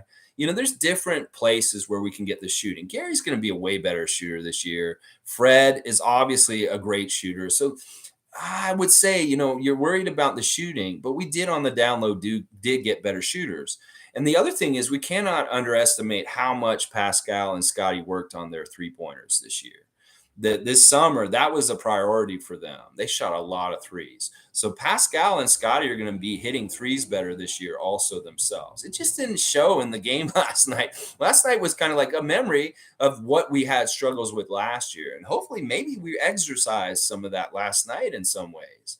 That if that's the last time we see the starters look so bad from three-point range altogether for the whole rest of the season, would you be happy with that, Top? We just got it out of the way right now. The horrible three-point shooting by the Stars, all in a preseason game that doesn't matter, that we won anyway. I'll take it. When are all five of them going to be off? Like, seriously, it really was like that. Like OG, Pascal, Fred, Gary, and Scotty, none of them could hit threes. That's so rare. That's not going to happen very often. Freddie's going to be hitting threes if Gary isn't, or Pascal, or somebody's going to step up and hit those threes in that starting lineup. So, yeah, but, some people are saying we didn't get enough shooting this offseason, but I tend to disagree. It is the little moves on the sides and also the very drastic, strong improvement of people like Scotty Barnes and Pascal Siakam, because Siakam's going to be a way better three-point shooter this year. Trust me, he's going to be. You're going to see it, and you're going to be like, oh, wow, he's making them way more often now. Cool Cat saying, I never quit a Raptors game. You always have to watch the game to the end. Learned this lesson a long time ago. Yeah, you don't want to be one of these people that wakes up and say, what, they won? I wish I saw that. We've been wanting more payback on the Celtics nation for so long that, when we get that sweet thing, why did you leave? You didn't even get to see it and enjoy it. Oh, I feel so bad for those Raptor fans that turned the TV off last night. Not smart. All right, let's see. Cool Cat saying also, our starters should be dependent on the team. I really don't like using Pascal as our center. I love Pascal being our point forward. Yeah. I think there is something awkward and weird about this. And it may be Koloko or Khem needs to start. And something just needs to be shifted slightly. And maybe our thoughts and feelings about whoever gets shifted out, they become more like Precious and Boucher in that kind of tier of the rotation and stuff like that, as far as very much coming in or could be starters on nights when we need them to fill in and stuff like that. I don't know. It's not totally clear, and we shouldn't read it. It's just one game. It could be that this is the one game of preseason where they look absolutely awful, and that the other games were like, oh, yeah, it's business as usual. This is great. But I really do think the idea of quick hooking either Barnes or Anunoby early because we need a little bit more size like Khem Birch in there is smart. That they did this at times last year, that we'd start this lineup every time they were all healthy and available. But if there were problems at the beginning of the game, and he probably will do it a lot earlier than last night, because last night was really designated. This half is for the starters. This half is for the bench. And he kind of rode them too long in the first half, in the second quarter, for like how much the deficit was. And we would have gotten better results if he brought the bench in earlier, like Randolph was saying. But that's the thing, is that they will bring the bench in 6 minutes into the game and not play them like the starters so long and stuff like that. So I think it was really just a very specific thing for the game last night. And then a lot of the problems we had early in the game, well, they're good to see and get them out of the way in a game that doesn't matter. And hopefully we can tinker around and fix it and see what the problem was. And it may be real easy fixes. And that the Raptors will look a lot more capable against the Celtics in Montreal in the starting battle. Top saying Jackson needs to make the team. He has the ability to get the free throw line. Dowtin Jr. should have his two-way contract converted to a roster spot. Wow. Those are some big moves and stuff like that. Bobby Webster I don't think this training camp battle is getting easier to figure out. I think they like a couple of days ago, we were like, okay, we should do this. Yeah, I like DJ Wilson. Other people like Justin Champagnie. But now Josh Jackson's making this decision hard. And even Gabe Brown is too. So yeah, I think this is right. That like, and Dowtin too. Like he may be needing to be converted by the end of the year. I really do think that's going to happen. There's a strong possibility Jeff Dowtin Jr. is going to get converted. Cool Cat saying, I understand we can play 3 styles of basketball with our entire team. Everyone needs to be free throw shooter like DJ Wilson is clean and precise. Yeah, his free throw shooting is nice. He missed 1 of the 6 that he had, but you can tell it's very patterned the same way, and he makes it. You know, some of the way that some of the guys shoot free throws, it absolutely bugs the shit out of me. Like Dalano pissed me off last year with his casualness at the 3-point line, and he did miss some free throws last night again. Let's look at the 3 free throw line guys real quick. Siakam missed 1, but he's usually money. I don't worry about Siakam, but when he misses 1, it's kind of like, it is what it is. It absolutely drives me nuts that Thad Young has been in this league for 17 years, and he should be showing leadership by making his free throws, and he goes up and he clunks 2 in a row. And it's really his only opportunities to score last night. We're at the free throw line, and he missed both of them. I don't want to dump on that. This is something he did last year too. It's like there's so many good things he brings to his team, but it's so weird that he's been in the league for 17 years and he still misses 2 free throws in a row like that. I don't like that to a degree. But if this is his one Achilles heel that's really, really bad about his game, is his free throw shooting, all right, we'll accept it. But yeah, I hate seeing the most vet of all the vets, come up and miss both of his free throws. And he missed all 4 of his shots he took too.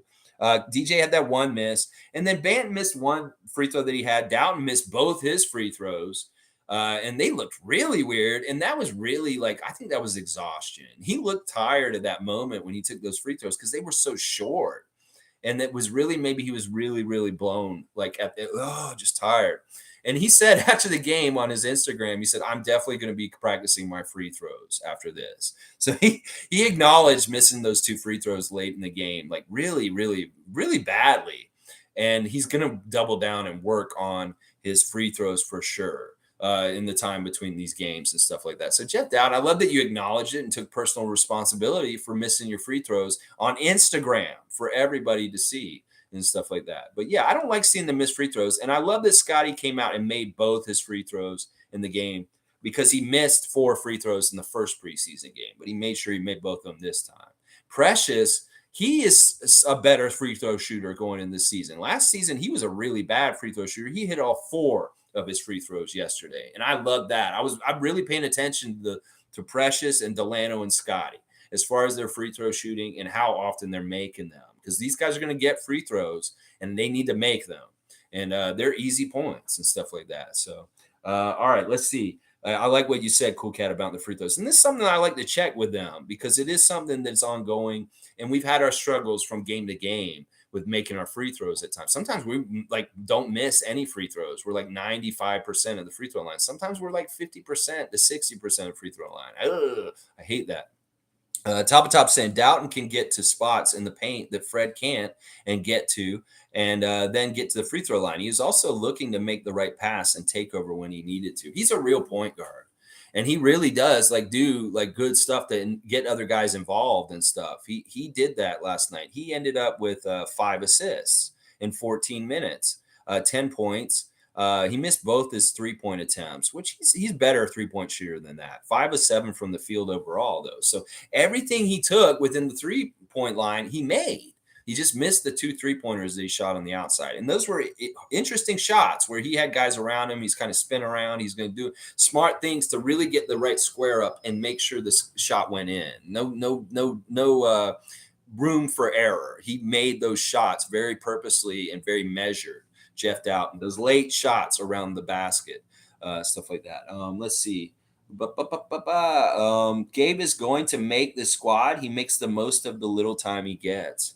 He's really a project, like undrafted, Exhibit 10, rookie. He looks real good. I mean, I just love that he's in our system. I don't think we should look too much into what he did last night, but we'll see over time. I made a piece about him this summer saying that he could be very much a future part of our rotation. But he's a young player, and we've got to develop him.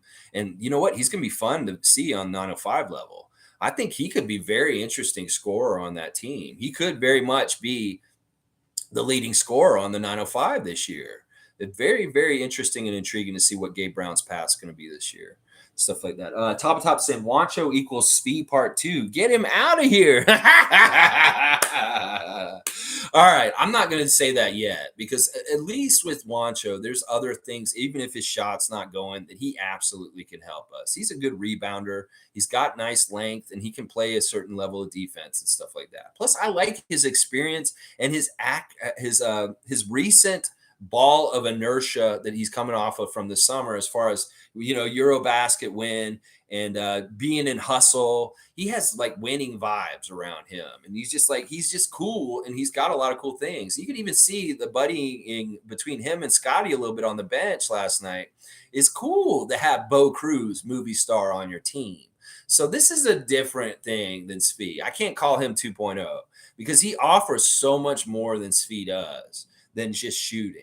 And that's one of the things we like about him is he's versatile in different ways. And, he's the kind of guy that we don't have to play. He's not absolutely essential. It's kind of like he's gravy on top.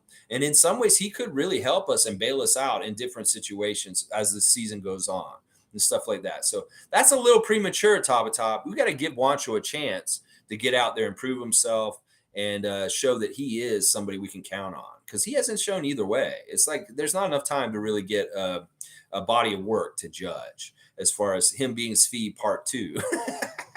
I don't see it.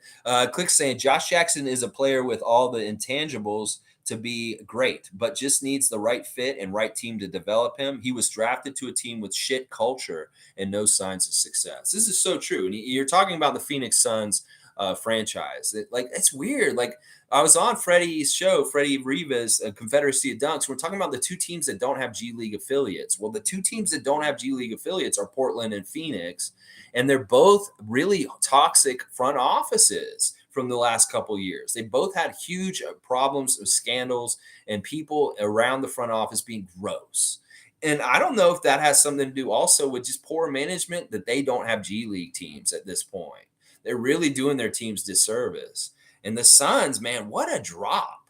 Like a dramatic drop. Luka Doncic broke that team in the playoffs, and they are completely broken at this point. Like them losing to that Australian team was not good, and their culture is all fucked up. So, yeah, I could see where they dropped the ball with JJackson over the last couple of years because on the down low, they've been a simmering dumpster fire on the down low secretly. And that's the thing. All this stuff bubbles up to the surface at a certain point, like the Boston situation. It boils up. And it becomes a problem if it's lingering in a part of the culture on the underlying level. And that was what really was the case with the Phoenix Suns, the Portland Trailblazers, and now the Boston Celtics, the Brooklyn Nets, the Los Angeles Lakers. And now we're hearing that the Warriors are fighting in practice, that Draymond Green punched Jordan Poole out in the face at practice yesterday. Apparently, Jordan Poole, since he got a little bit of money this offseason, since after the championship and they've invested in him, he's got a little too big for his britches. And he's been acting a little bigger than himself around the team, and Draymond wanted to regulate on him. So he knocked him out in the practice yesterday. So that's weird. They're the defending champions. They should have championship vibes going on around there. Meanwhile, they got two of their important players from last year's team getting in a fracas in the middle of practice. Yeah, that's not good. That's not good. That's dumpster fire stuff. That makes you go higher on the dumpster fire rankings, Golden State, when you're fighting each other in practice. Really interesting news with that. Really interesting news. All right, let's keep going. Alistair saying Celtics bench sold. Yes, Alistair, the Celtics bench sold. Listen, let me look at them real quick. Because there is some interesting things going on with the Celtics bench. That FSU kid, Cabin Geely, that dude is good, guys. I'm going to tell you right now, he had a much better game against Charlotte than against us, and there's different reasons for that.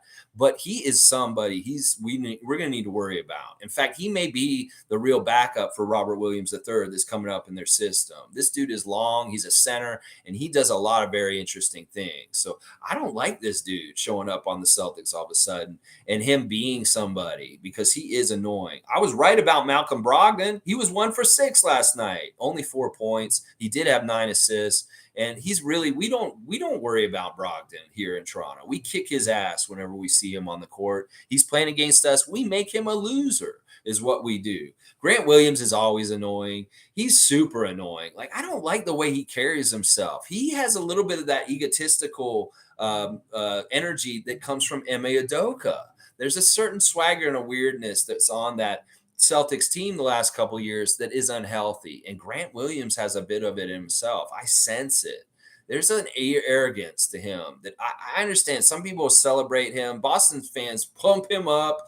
The NBA media pumps him up, makes him bigger and more important than he actually is for his role on the team and who he is. And I think he has a big head. And I want him to get humbled. Yeah, I want Iron Sheik to come in and humble him. Yeah, Grant Williams, I want you to get humbled a bit because you throw around a lot of weight and carry yourself like you're something more than you really are on the court. I really don't think you're exactly who you think you are and stuff like that. And, of course, I talk about Hauser and Pritchard. They're just annoying three-point threats that if you don't keep track of them, they will fuck you up. But we did a good job keeping track of them in the second half and really limiting their good open shots and stuff like that. Really, really good. Death 4K saying, Siakam does not look like a top 5 player. Our bench saved us. Scotty has some nice plays, but I need him to be more like Zion or Giannis. You want him to be more aggressive. I can get behind that. Let's not look into Pascal about being whether top 5 or anything. Like I said, this is preseason. We can read it either way. We can read it. It's really, really true that we shouldn't overreact on any of this. This is really the bench guys. Yeah, that's important because they're really playing for their lives, and that is something we can get behind. But this starter stuff, we really shouldn't overreact to anything. I think that Pascal's shown the signs of the good stuff and things like that. But it's too early to say this. I mean, you could say, sure, he doesn't look like a top 5 player right now. That's fine. That's fair right now. And the bench did definitely save us. And I want Scotty to be more aggressive and say, yeah, I'm just going to take over the game. Because there was a point where he went and got a basket when we were struggling. He just said, I'm carrying us. And he went and stopped the bleeding as far as just getting a basket right in that moment. And I love seeing that when he's like taking aggressive, like I'm going to imprint my will on the game right now. And I'm going to go be an offensive force in the ways that he can be, because he can really be a bully. He can be a bully in different ways, whether it's like with his quickness or just beating down somebody in the low post. Let's see. Cool Cat saying, I always felt we could win the game, even though our starters were rusty. It would cut down, then blow out again. We have bench mob 2.0 that will save us in regular season. Yeah, the faithful, the real ones, the Raptor freaks really kind of understand the MO of the Raptors at this point. Never count us out. And don't turn the TV off. Just because it's hard to watch, Toronto fans, don't mean you need to turn it off. You need to give them a chance and trust and believe in them. Trust in Masai. Trust in Raptors culture to overcome and be the victor by the end of the game. Because it's not a sprint at the beginning of the game. It's a marathon, the whole 48 minutes, 4 quarters, 12 minutes each of basketball in each game. And it's actually kind of really impressive that we had this turnaround within those 48 minutes, because that's not a super big, huge amount of time. Sure, we went to overtime, but being down by 19 to the Boston Celtics and coming back from that deficit, even if it's bench stuff, it's preseason, is still a huge accomplishment. This is a team that was in the finals last year. So this is a huge accomplishment to come back from such a huge deficit in the time allotted and stuff like that. Usually preseason is like, whatever, we'll coast. No, they gave a shit about winning, and they made sure they did. Let's see. Click saying DJ Wilson was playing great until he took a 3 on the fast break with no one on the team on the boards with 24 seconds left. Yeah, he wanted to be the hero.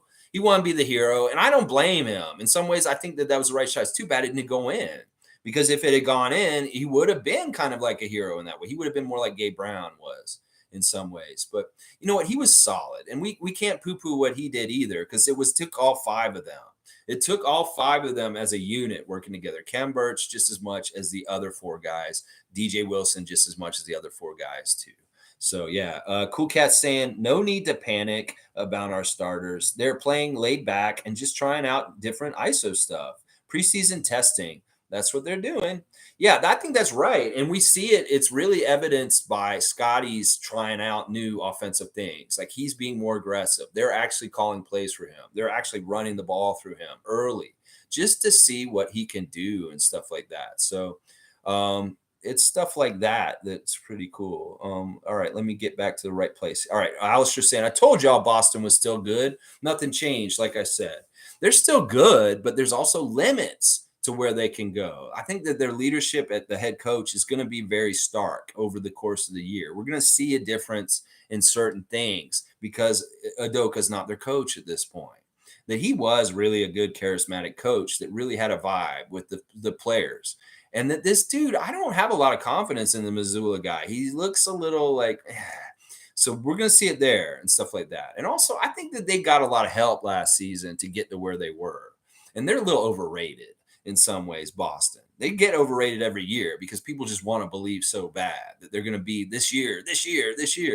So there's that factor also with Boston, is they get a little overrated for who they are in their position, stuff like that. But we'll see, Alistair. We'll see. I'm not going to give them too much credit. I'm trying to be fair here and talk about their team in certain ways, but I don't like talking good about them too much. So I'm going to say they're not going to. I still think that they're going to be middle of the pack Eastern Conference. They're going to struggle that much. They're going to be like the 5th or the 6th seed. They may be similar to us in that way this year and stuff like that. Nameless saying Koloko was so impressive. Yeah, I really love what Koloko's doing, and it's fun. I hate seeing that he's getting busted in the nose all the time, stuff like that. But he's tough. It doesn't matter. He's going to keep going. Cool Cat saying 2 concerns I have. Precious has to get back on defense. After he misses a shot or gets a bad call on offense, we have to stop responding to refs who are not good in calls play on. I saw that exact play that you were talking about, Cool Cat, and I made note of it also. This is not normal for us anymore, though. It may be that Precious specifically as an individual needs to remember this. But usually we do just keep our head down and get right back to the next play, because there was a play where he tried to make an argument with the ref, and he fucked up things at the other end, and Boston got an easy score. We know this. Most of our guys know this. It just may be that Precious is a young player and he needs to remember this in that instance, because usually this doesn't happen. But I did see that one instance when that happened in the game last night, and I know exactly when you're talking about. But I think most of our guys are pretty good about this. They know they got to just keep their head down and keep going. That's a philosophy and part of our culture that we keep talking about. Nameless is saying, bro, Boston, LA, Chicago, New York, spoiled brats. Yes, the haves and have-nots. The teams that just, the NBA just like they perform audio fellatio on them on ESPN almost every day. The Lakers, they can talk about the Lakers till blue in their face. The Lakers could win 10 games this year and they'll still get on TV and get talked about every single day on the news. Why would you do that for a 10-win team? Because it's the Lakers. We have to. Oh my gosh. It is so true. I mean, Chicago, yeah, I guess they're kind of in that group, but not as much. And New York just isn't relevant. I don't understand how you should probably sub out New York for Brooklyn in that list. I would say Boston, LA, and Brooklyn really get way too much shine than they deserve in some ways. Lolita saying, a happy day for all at Raptors land. The boys get the job done. The Mob Squad 2.0. Fantastic work. Yes, Raptor freak Lolita. I always love seeing you here, there, and I love you. Bring it all together. Happy day for the Raptors winning in overtime. Alistair saying, Jeff is seriously our backup point guard over Banton and Flynn is the best playmaking point on the squad. Your bench doesn't mean shit in the playoffs, so we need to clean stuff up. This is so early. This is the evolution of the whole season. Yeah, sure, but this is the preseason. This is bench time. And yeah, we can worry about our starters, but what you don't think they're going to be ready by April? Come on, Alistair. You know that our team's going to get ready and they're going to be fine. They're going to figure it all out.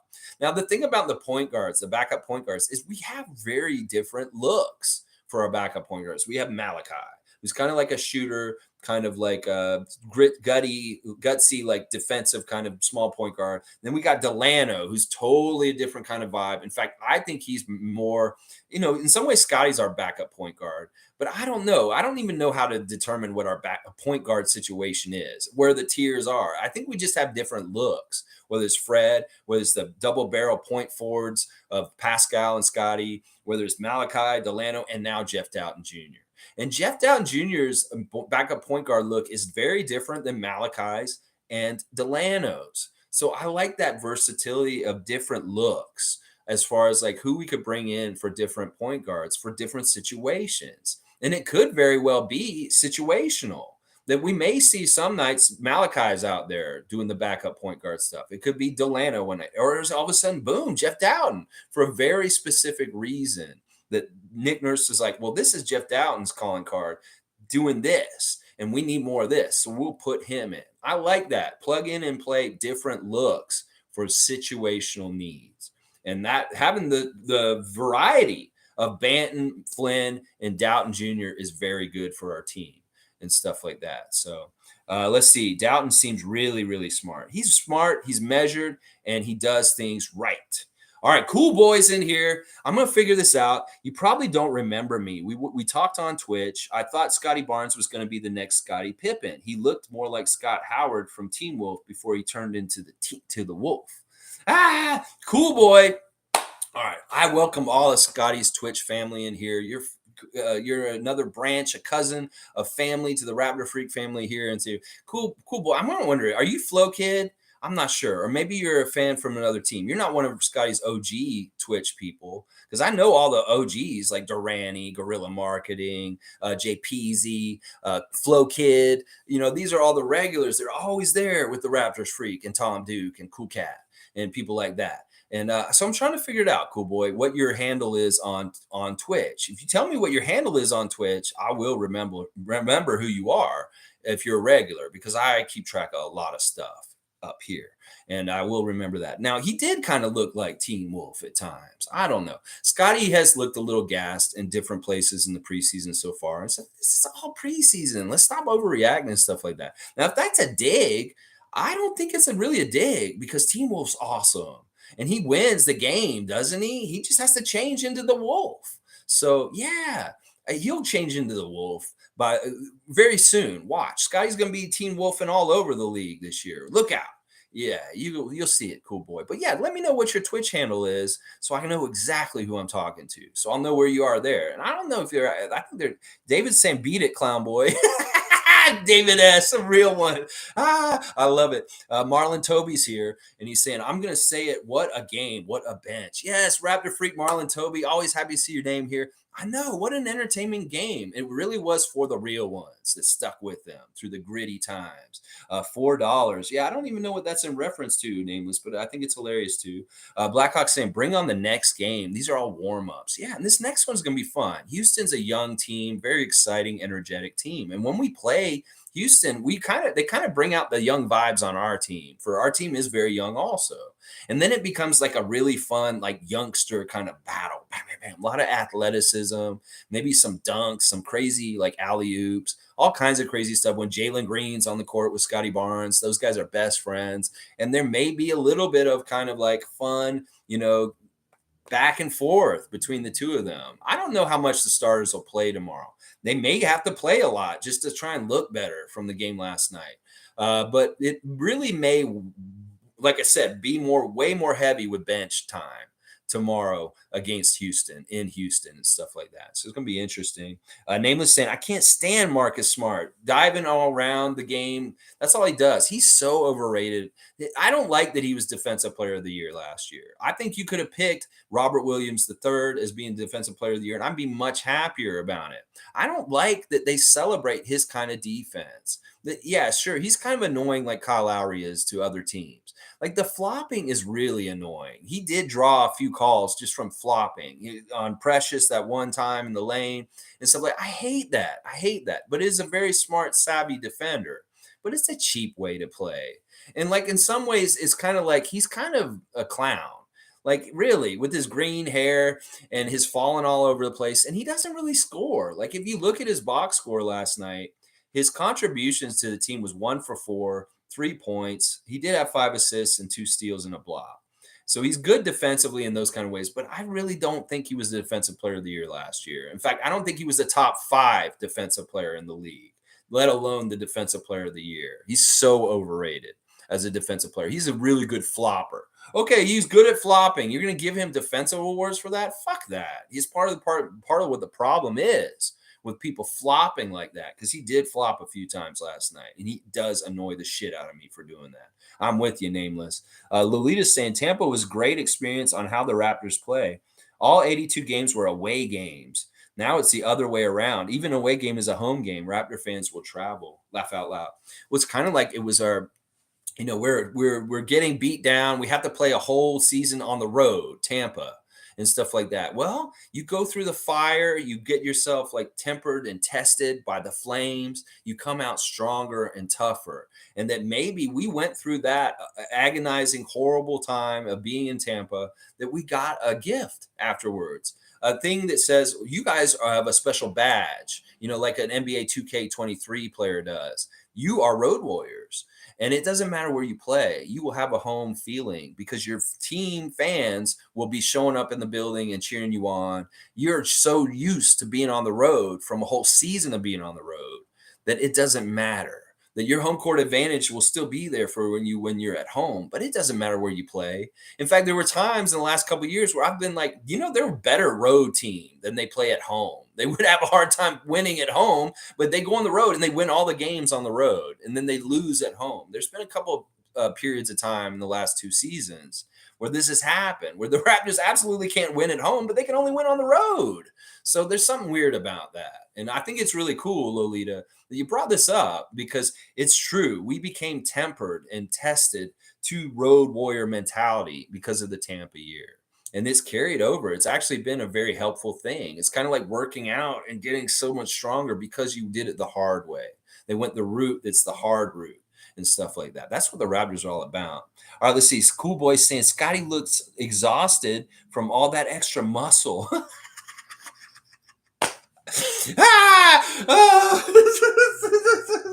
All right, let's go. All right. Do you think him trying to be Arnold Schwarzenegger in the offseason has hurt his overall game? No. No, we want him to be stronger. I mean, that just makes sense. When I saw him show up, I was like, man, he's got his baby fat still. We'll just wait till he's more chiseled and he actually has like definition on his muscles more, because he is the young baby fat. And you need to get with the Raptors and the strength and conditioning coaches that we have to really pump that iron like Arnold and get this pump you up. Yeah. And this is the thing. What does this take? That he's slowed down. He looks exhausted from all the muscle. No, he looks just as quick. He looks stronger. This is weird spin. Cool Boy. Are you really in his Twitch family? Because you seem like one of the trolls, the haters from there and stuff like that. I love to verbally say what I want to say to you instead of just typing it out like I would in his Twitch. Because I'm in there doing that with that. And I'm a fast typer. I can do it. But now I can talk. So I can do it even faster. Cool Boy. So let's continue. Let's see if you have more for me. And we'll see. But this is a very interesting take. No, this is ridiculous. You think he's tired because he has extra muscle on him? This man worked so hard in the offseason and stuff like that. This is hilarious. Oh my gosh. Alistair saying, good question. That's not a good question. That's a ridiculous question. We want him to be stronger and stuff like that. It's not going to hurt any of this stuff. It's not correlated. It's ridiculous. All right, let's see. Blackhawk saying, we can't let Josh Jackson get away. He's a number 4 pick that was not around the right development. We can take advantage of other teams not developing him right. Besides, that would give us 2 number 4 picks. Yeah, I guess that's kind of cool to brag. I'm with you on this. I mean, in some ways, the weird thing about last night is our end of the bench guys, if we do cut any of them, they look attractive to other teams. You don't think Boston would want to trade Justin Jackson for Josh Jackson straight up right now? Yeah, they would. They would like, we want your Jackson. Can we trade you our Jackson for your Jackson? It doesn't work that way. Uh, Patrick Douglas saying, welcome to the Josh Jackson Club. It's Delano and Josh, Dowtin Jr. and Josh Jackson with Birch is a dangerous combination. Two more guys, and that's a wicked five. Yeah, I loved what Josh Jackson did last night. And they really did such a good job closing the game out, Patrick, didn't they? They were really professional. They showed an aptitude and acumen of like a starters or something like that would carry the team like that. Really, really smart and professional and managing winning the game and stuff like that. Kenny's here. Always happy to see Kenny. Jeff Dowtin must be great in geometry because he's a master of angles and getting to spots in the paint. Yes. Yes, that's a very astute inside perception thing that you've seen here, Kenny, for sure. Like it is about the angles and getting the shot open and not getting bugged with the shots in the lane is really about shaking guys off and being able to do it right where he makes that room, just enough room. And then he, like I say, he's very measured with the shots. I think you're right about this, that he is a geometry expert. We learned this summer that Scotty Barnes is an algebra expert. Well, Jeff Dowtin can be the geometry teacher. We're going to have a whole math division of teachers this year. We got algebra by Professor Barnes and geometry by Professor Dowtin Jr. Yeah, I like it. We can get our own math department and teach middle school kids. Yeah. Yeah. Okay. Lolita's saying the team knew that Dr. Nick will not play a player unless you work hard to win. He finally has a bench that he can call upon to really contribute to winning. Go Raptors. It's a prerequisite. If you're not working hard, you ain't going to play. You ain't going to be out there. You got to be that. That's the only way you can be a Raptor. That's the only way you can get near the jersey. It's like Chris Boucher said, you wouldn't even be here if we didn't see something in you, that you just being here is something. That like we would look and see, okay, this guy's lazy. We can't even bring him here. So yeah, that if you're on the Raptors and you wear a red Raptors jersey, that means you've been pre-approved by Bobby Webster that you are a hustler and somebody that goes out and gets after it. Because you wouldn't even be here if it wasn't like that. So Nameless is saying people thought Jackson should have went before Tatum even. I know Boston was thinking about this at the time. I read about it, that they were really deliberating between taking Josh Jackson or Jason Tatum at that time in the draft, that it was really very 50-50. And much like the Jalen Suggs, Scotty Barnes stuff that we went through last summer, they they had a little bit of indecision about it at that time. Now, they obviously made the right pick and did the right thing at that time in a lot of ways, but that's how close in the way they looked at him coming in to the NBA as rookies, as draft picks, that this dude was that close to Jason Tatum in those ways. So that says a lot about the pedigree of Josh Jackson and what is possible with him in some ways. So let's see. David's saying, was Harper Jr. injured or something? I was wondering about this too. I think it really does, David, go along with what I was saying earlier, that Nick Nurse goes on the vibes. And the vibe was really good with that lineup, and they were just doing everything right. So he might have wanted to get him in there at some point near the end, but he just was like, the vibes are too strong, and they are really carrying this to try and get this to the victory. So he didn't want to mess that up. He's not injured at all. He's just a DNP from yesterday. He just didn't find his way into the game. And it's probably because of the vibes and stuff like that. Sue's saying if Jackson keeps this type of performance, it will be hard to keep him off the roster. I know. Well, everybody here is all about having him on the team. And DJ and Justin might just be a little nervous right now. This is just how it is. This is how it goes. I keep saying it. What have you done for me lately? And well, we've seen Josh Jackson do some stuff in the preseason so far. Blackhawks saying, can you imagine how intense our practices are with our bench getting better? Oh my gosh, yeah. I mean, just the battles between like Scotty and OG one-on-one. Think about that. Like, what is going on with these dudes when they play against each other? Like Pascal versus Scotty, stuff like that. But yeah, these bench guys, they're coming with an intensity and stuff for sure. Monique's saying, I think Nick Nurse is just moving the checkers around it. He's playing chess and they're playing checkers. They may even be playing Chinese checkers at this point. I don't know. We're playing chess, definitely. We're playing the highest level. We may be playing Stratego or something like that. We're playing some other level of high-level thinking game, and these people are just playing checkers. and stuff like that. I'm telling you right now. Hot Take Jay is here. Yeah, Hot Take Jay. Let's hear the hot take from Hot Take Jay every day, 9:30 a.m. Eastern Standard Time. Talking Raptors all through the season. We'll be reacting, previewing, doing trivia, whatever. We have daily Raptors content here at 9:30 a.m. every day. Hot Take Jay saying we really need better assist number this year. Yes, Hot Take Jay. That is not a totally hot take. That is a very, very much true awesome take. And I agree. Like we were looking at the assist numbers at the half last night, and the Celtics are moving the ball. The Celtics are getting play off of each other, and we are not getting assist numbers. That is a very important stat for our team this year that I will be paying very, very close attention to. Like if we look at the stats last night, we had 22 assists while they had 31 assists, and that's in a loss. That's almost 10 less assists. We need more assists. I want to look at those assist numbers skyrocket. Scotty, go get 8 assists a game. Yeah, do it. David, I don't know what he's saying, to. Monique's saying David Ron Harper is not injured. Yeah, he's not injured. He wasn't hurt. He's just a DNP. Otto's hurt. And Justin's hurt.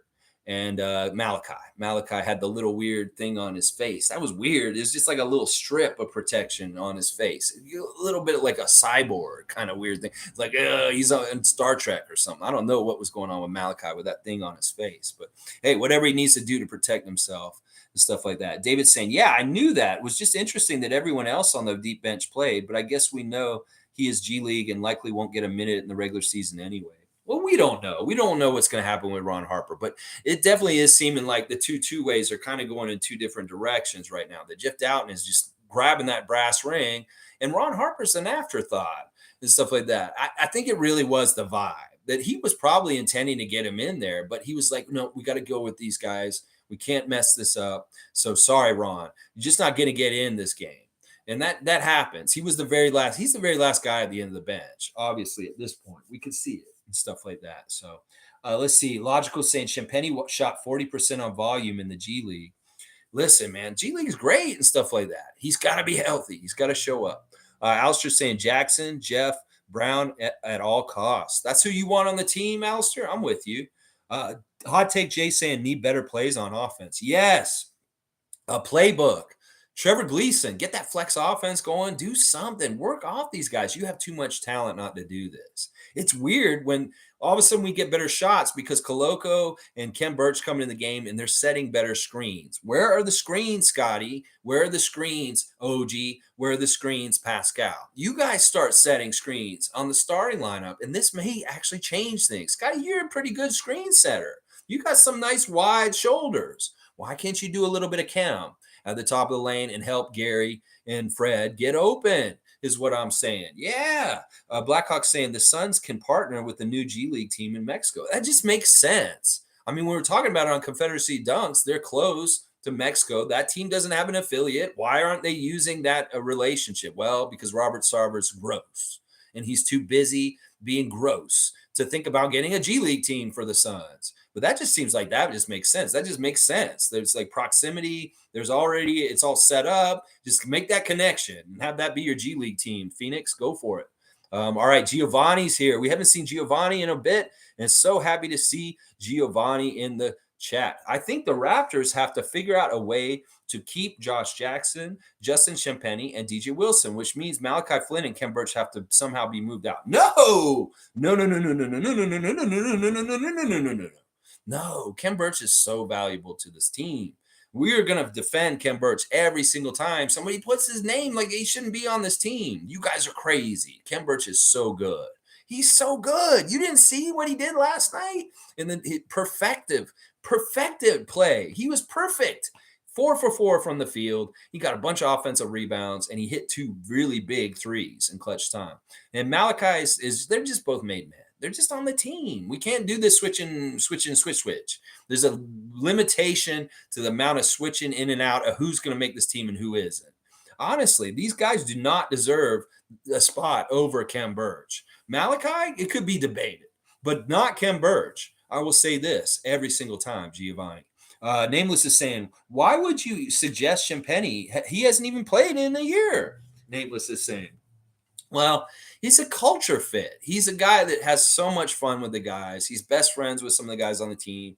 He is a good teammate in a lot of different ways. So it's that kind of thing. It's a sentimental thing in some ways. Like the Champagnie stands in some ways right now are basically kind of sentimental people at this point. And I can get behind that and I can feel that too. In fact, that's some of the reason why I feel so strongly about Khem is I sentimentally love him because he's a Raptors fan as a kid and he's Canadian, and he dreamed about playing for the Raptors, and he's the first ever NBA Toronto Raptor that has ever said that they dreamed to play for the Raptors and actually had their dream come true like this. Delano's another one. So it's like those two Canadian guys growing up being Raptor fans and loving the Raptors, they're real ones on another level as players that we haven't had a whole lot over the years. It's not like Fred VanVleet grew up being a Raptors fan and was like, "Oh, I love the Raptors" and stuff like that. It wasn't until he came here that he became a Raptor for life. These dudes were Raptor fans when they were little kids. And that's why you got to honor and respect them a little bit different, Khem Birch and Dalano Banton. Khem Birch would drive from Montreal with his father as a little kid, 5-6 hours to go to Raptor games. That's how much of a real one he is. So remember this, Raptor fans. He's one of us. So why the fuck would you stab him in the back and want to send him out of here, especially when he's not doing anything wrong? He's putting his body on the line, getting punched in the face, bleeding all over the place, getting hurt, and putting it just doing everything on the front lines for us, like a center would for a football team. He's taking the abuse, and I love him for it. So yeah, respect Khem Birch. This is a respect Khem Birch space here. Let's see. Giovanni saying because Justin showed last year he's worth keeping. Yeah, it is what it is. We'll have to see how it works out. I don't know. I'm not better at this than Nick Nurse or Bobby Webster. They know what they're gonna do better than I do and stuff like that. All right, Nameless saying you're talking mad reckless. Justin brings rebounding. Raptors need. Well, do we really need more rebounding? I mean, really? I mean, if we're looking at the team and we ranked the team for the best rebounders on the team, I think Chris Boucher might be number one right now as far as like rebounding. And then you got to start looking at guys like Pascal, Precious, Koloko, Khem Birch. These guys are all probably like I would rank Champagnie maybe like the seventh best rebounder on our team. And that's what I'm saying is like we don't need as much of what he gives us. We have a lot of what he gives us. And that's the thing. He doesn't give us a need. Like Jeff Dowtin gives us a need. Koloko gives us a need. Dalano gives us a need. Champagnie doesn't necessarily give us a need that we absolutely need that we don't have in other guys. And that's a difference and stuff like, oh, Nameless is speaking in Italian, so we know something's going on here. Che caso sta spasando. I'm sorry. I know I butchered that. Oh, no. See, now you guys are going back and forth. Giovanni thinks Juancho's signing was a mistake. It could be. And you might be right. I mean, somebody said earlier he might be SVI 2.0. And I hate to think that. But there's, sometimes we do miss. But I hope that he's fine and he's good. I love that vibe. Like I said, he's got winning vibes around him. He's just a winner right now. And that's a good vibe to have around you is somebody who's coming off of winning and all kinds of different things and stuff like that. So even if he's a mistake for the year, at the end of the year, we all say, oh, Juancho, we probably shouldn't have got him. Well, I'm willing to take a flyer on this because the vibes are strong. Bo Cruz, baby. Yeah. All right, let's see. Giovanni's saying, I may mean Ron Harper Jr. cut to give Justin Champagnie the two-way. Now, this is something, yeah, Harper in some ways is not distinguishing himself in any of the things, like whether it was Summer League or now. And this could possibly happen. You're right. They could take the two-way away from Ron, make him an Exhibit 10, and give another two-way to Justin instead. I know you guys love Justin so much. You're going to try and figure out every single kind of way to save him and get him on this team, but it may be too late. Trust me, it could be too late. And that him being too injury prone is a problem. He was hurt half the last season. Also, he was hurt all this summer. He's been hurt more than he's been healthy in his NBA career. That's just the damn truth. He's been hurt more than he's been healthy.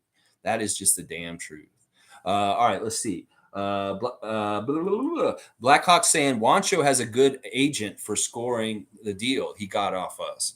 Yeah, he's probably got a good agent. I mean, he's also got, Mark Gasol, Jose Calderon, and Sergio Scalioni talking for him and telling Bobby Webster and Masai and Nick Nurse things they want to hear, and they vouch for him. And honestly, the proof is in the pudding, guys. I'd much rather have somebody who played at Eurobasket in the final and won and had huge clutch three-pointers in that game to win it. That's a huge level. That is hard to do.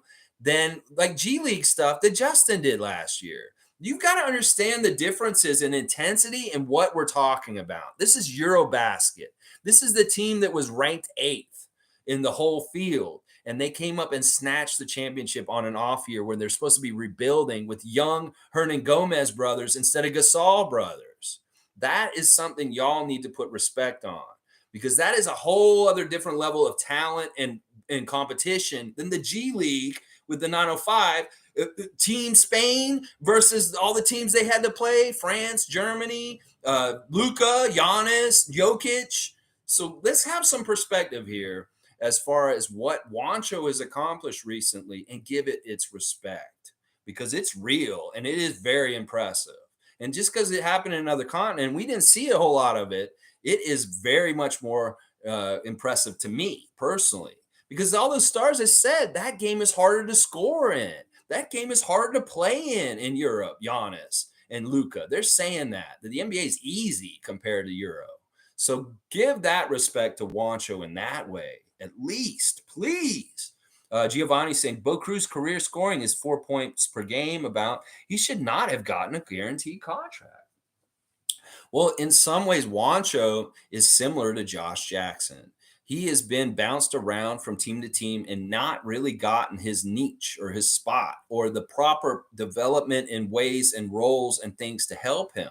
And that maybe it's the situational thing where he gets on our team and he has it all expand and be better and stuff like that. You know, you can look at the stats and judge it all by that, just the numbers. I know Giovanni's a numbers guy, but I don't fault you. And you may be right that in the long run, he does end up being a disappointment. But I'm perfectly happy with this ride. I mean, I saw the way he was palling around with Scotty on the bench, and it's got to be cool to Scotty as a young player to have a dude who just made a movie and he could talk to him. And it is a cool thing, Bo Cruz and Hustle. So even if he's like a victory cigar, even if he's just some dude lingering around the team who's it's just good vibes, just trust me. It's good vibes, and it builds our prestige as a team that we have a Eurobasket champion and a star of a motion mix, the biggest basketball movie of the year on our team. So there's intangibles that come with him, not just the points and the stats from his previous NBA career so far. And stuff like that. So Blackhawk saying, jokes on us, Gio, but every dog has its day. Juancho has 3 more games to show us something, or we take the financial hit and drop him. You know, that's possible too. Blackhawk's right, but I thought he's fit in well. And y'all need to pay attention to when Nick puts guys into the game, because they are very much tiered in how he looks at them. You got your stars, you got Thad and Precious and Chris, and then you got Koloko and Dalano and Malachi are around the same area, and Juancho. He is in with that group. He's not at the end of the bench group with Gabe Brown and Dowtin and Jackson. He is mixed in with the middle group, with Boucher, with Precious, with Malachi, with Christian. So that is a nod and a signal to where he is in the pecking order of things. So yeah, pay attention to that. He may be just a placekeeper for Otto, and that's Otto's minutes that he's playing or something like that. That could be. But that's where you got to look at, is where is he coming in as far as when they bring in subs? That is where he is in the level of the team. You can really look at that as being a signal for how Nick Nurse is seeing the pecking order and stuff like that. So let's see. Monique is saying your live streams are becoming better and better by the day. Thank you, Monique. I appreciate it. I'm working hard on it. In fact, yesterday, Tom and I kind of had a production meeting after the stream where I talked to him a little bit about how I felt it went and maybe how I can improve things and stuff like that. So I really am going to get like the players, like Pascal does with his offensive game. I'm going to look inside my bag and fix my tools and get better and better as I go on, whether it's my delivery, the way I format the show. I may even tinker with like having shorter times and trying to make it a really just an hour show, but maybe we like having a run on a couple hours marathon to get everything talked about and stuff like that. But Monique, I appreciate you recognizing. And yes, we are in the workshop fixing things and behind the scenes in different ways how we can. And I just love having a partner to help me with this now with Tom. He's been awesome just in the couple of days we've been working together so far. You see the chapters he's building on my streams now. That is completely Tom, him writing all that stuff. So if there's any kind of weirdness in there, don't blame me. It's producer Tom Duke. That's right. Executive producer Tom Duke. That's right. He's an executive. Patrick Douglas saying, we play basketball, fundamentally sound basketball, and Dowtin Jr. and JJackson are just that. Love to see them pair up with Scotty Birch or Koloko. Dynastic domination. There's that word again. Patrick Douglas is the dynastic domination guy. You keep bringing it up, and I love it. And it always makes me think of the Spurs and being like the Spurs. We want to be more like the Spurs and get a dynasty over the next 15 years, starting from 1999. And the Spurs won in 2003 in 1999. Well, it's 2023 coming up. We should be on schedule to get our second championship this year is what we're talking about. But yeah, that'd be fun to mix and match some of the starters' talents with some of these really good fundamental steady dudes like Jeff Dowtin Jr. I want to see more of this season, and it'll be fun as Raptor fans seeing all the different combinations of lineups we can have out there. We've seen some really cool ones at times when we go positionless and we have that Scotty point guard lineup and they're all tall dudes out there. There is some really cool stuff happening. It's just we got to get it all fixed and figured out exactly. It's not totally working exactly right, but it's going to be coming. Watch. It'll happen. Click saying, Juancho is a 3-and-D player that can finish decently around the rim. If you're looking for him to create his own shots, lower your expectations. Yeah, I think Click, that's very good, astute evaluation of what we should expect from him. And this is great stuff. A 3-and-D. What's wrong with that? This man will hit threes when he's open, hopefully. And, a very sound, good defender. Plus, like, if we're going to compare him to Svi so much, the man's got height on him. There's certain things that he can do better than Svi can do. Svi can do better stuff with steals and perimeter defense and stuff like that. But Juancho can do better things with low post defense. And, I think he's going to be a better three-point shooter than Svi was last year. I think that there's something about him that maybe he won't be so distracted by a war in his country, or maybe he won't be so, like, jittery, or it's a very common, cool, collective persona to Juancho and stuff like that. He did miss the one shot he took last night, but it wasn't really that big a deal. He really just had a really brief cameo where he jumped in, took 1-3, and played for 13 minutes. He got 3 rebounds, 2 assists. That's not totally empty minutes. He was out there, and he was a part of the time where we started turning the tide when Koloko and Dalano came in. So, all right, let's see. David Saborin saying, all right, do you think we gave Harper Jr. that contract because his dad donated to Giants of Africa or something? Did he? I don't know if he did. He is a part of the NBA family, and there is sure he's going to get a little bit more favor, much like Scottie Pippen Jr. or Sharif O'Neal and people like that, Bronny. They're coming up in the ranks that have famous dads who are established NBA players. I don't know. I want Ron to just step up and show us all the reasons why. And he really hasn't come through with that yet, whether it's at Summer League or in the preseason now. Hopefully this will happen, but I don't know. I don't think he's anything like that, David. I think we just saw a talented guy and that we liked him. And, there is something about Ron Harper in his days at Rutgers. Is very gritty and hard-nosed and hardworking and clutch. And we're just not getting to scratch the surface on him at all yet. And it'll come. It'll come. Let's just let him have some time to develop. He's in this really – we got to look at him like we did David Johnson and, Justin last year. That he's a two-way, and he's going to be coming in and out, and we'll see how good he is on the different levels. He could be very, very impressive on 905 level like Justin's been and do stuff there, and everybody will be like, oh, you run so good. But it may not translate to a big league. We don't know.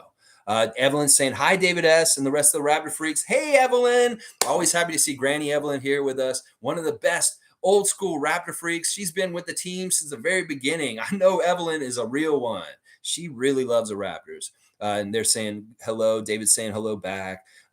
Patrick's saying Birch is the glue. Birch, Jackson, and Dowtin Jr. are the base of a solid five. They were definitely the base of a solid five last night. That may not be true every single night, but they definitely were their guys last night for sure. Patrick Douglas saying, yesterday's price is not today's price. Sorry, Justin. I love that saying. That is kind of a saying that's going around all over the place. Yesterday's price is not today's price. I don't even remember what that's from. Isaac Campbell saying, did you guys think the starters on ball defense was too relaxed?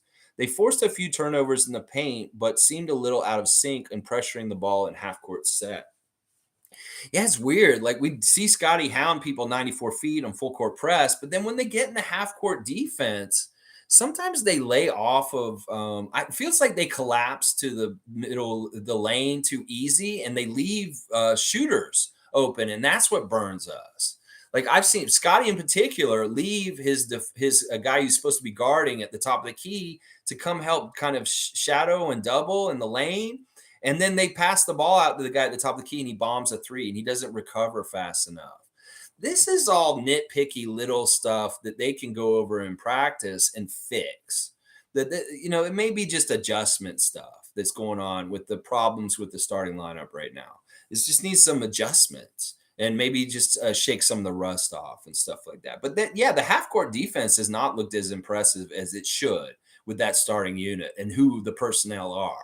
That there has been a little bit of a lackadaisicalness to the starters, it seems, in the first two games. Whether they think it's light work and it's preseason, this is how we do it because we're vets. We know this doesn't matter. We don't care. We watch and see what we do against Cleveland on the Wednesday, the first game of the season, and then we'll talk and stuff like that. And maybe that's part of the thinking. Fun guy saying, plus we have depth despite Bo Cruz was a mistake. Yeah, he's like a luxury on top of things. He's not super essential. We don't have to depend on him in any kind of way, absolutely. But if he does bear any fruit or do great things, wow, this is a great development. And this is somebody that we're happy is doing really well. But if he doesn't, it's not the end of the day or like the end of everything or, oh my gosh, it's so horrible. David saying, Juancho, not a mistake at all. We gave that doofus, let's be nice, SVI a full year. This guy has had a week. Just chill. He will be fine and we'll be thrilled to have him. I think I'm with David too. But I could see it going either way. I want him to succeed. And I think he's going to be great. But if he isn't that good, like Fun Guy said, it's not the end of the world. It's just we're putting a flyer on a guy as a reclamation project, and it's very similar to JJackson. These are both dudes that have not found their niche or their place in the NBA, and they're struggling to do this. And they're really hoping the Raptors can help them with this. So hopefully that happens for both of them this year. We'll see. Isaac Campbell saying Dowtin's defense was as clutch as his decision-making on offense. I think this is true and understated, and that's very astute of Isaac to notice when everybody else will be looking at that one end of the court. I saw it too. The Dowtin was very present and right there on the guards like Peyton Pritchard. That's a little bit smaller, quicker guard, and he kind of made him ineffective in the end of the game. Like those guys could have easily been bombing threes to try and win the game back, Sam Hauser and Peyton Pritchard. But we did a good job finding them and collecting them and keeping on them so that they couldn't make a comeback right at the end and stuff like that. Giovanni saying, with Dowtin showing he is a better true point guard than Malachi, who's just a shooter, I think Flynn's days on the Raptors are numbered. That could be very true. And David's saying, yeah, it's unfortunate for Flynn, but very true. Poor guy has bad luck with getting injured, always at the worst time for him. Dowtin, he's just looking too good to not notice. Well, I mean, this is what I've said the last week or so, that I think Malachi's great trade fodder.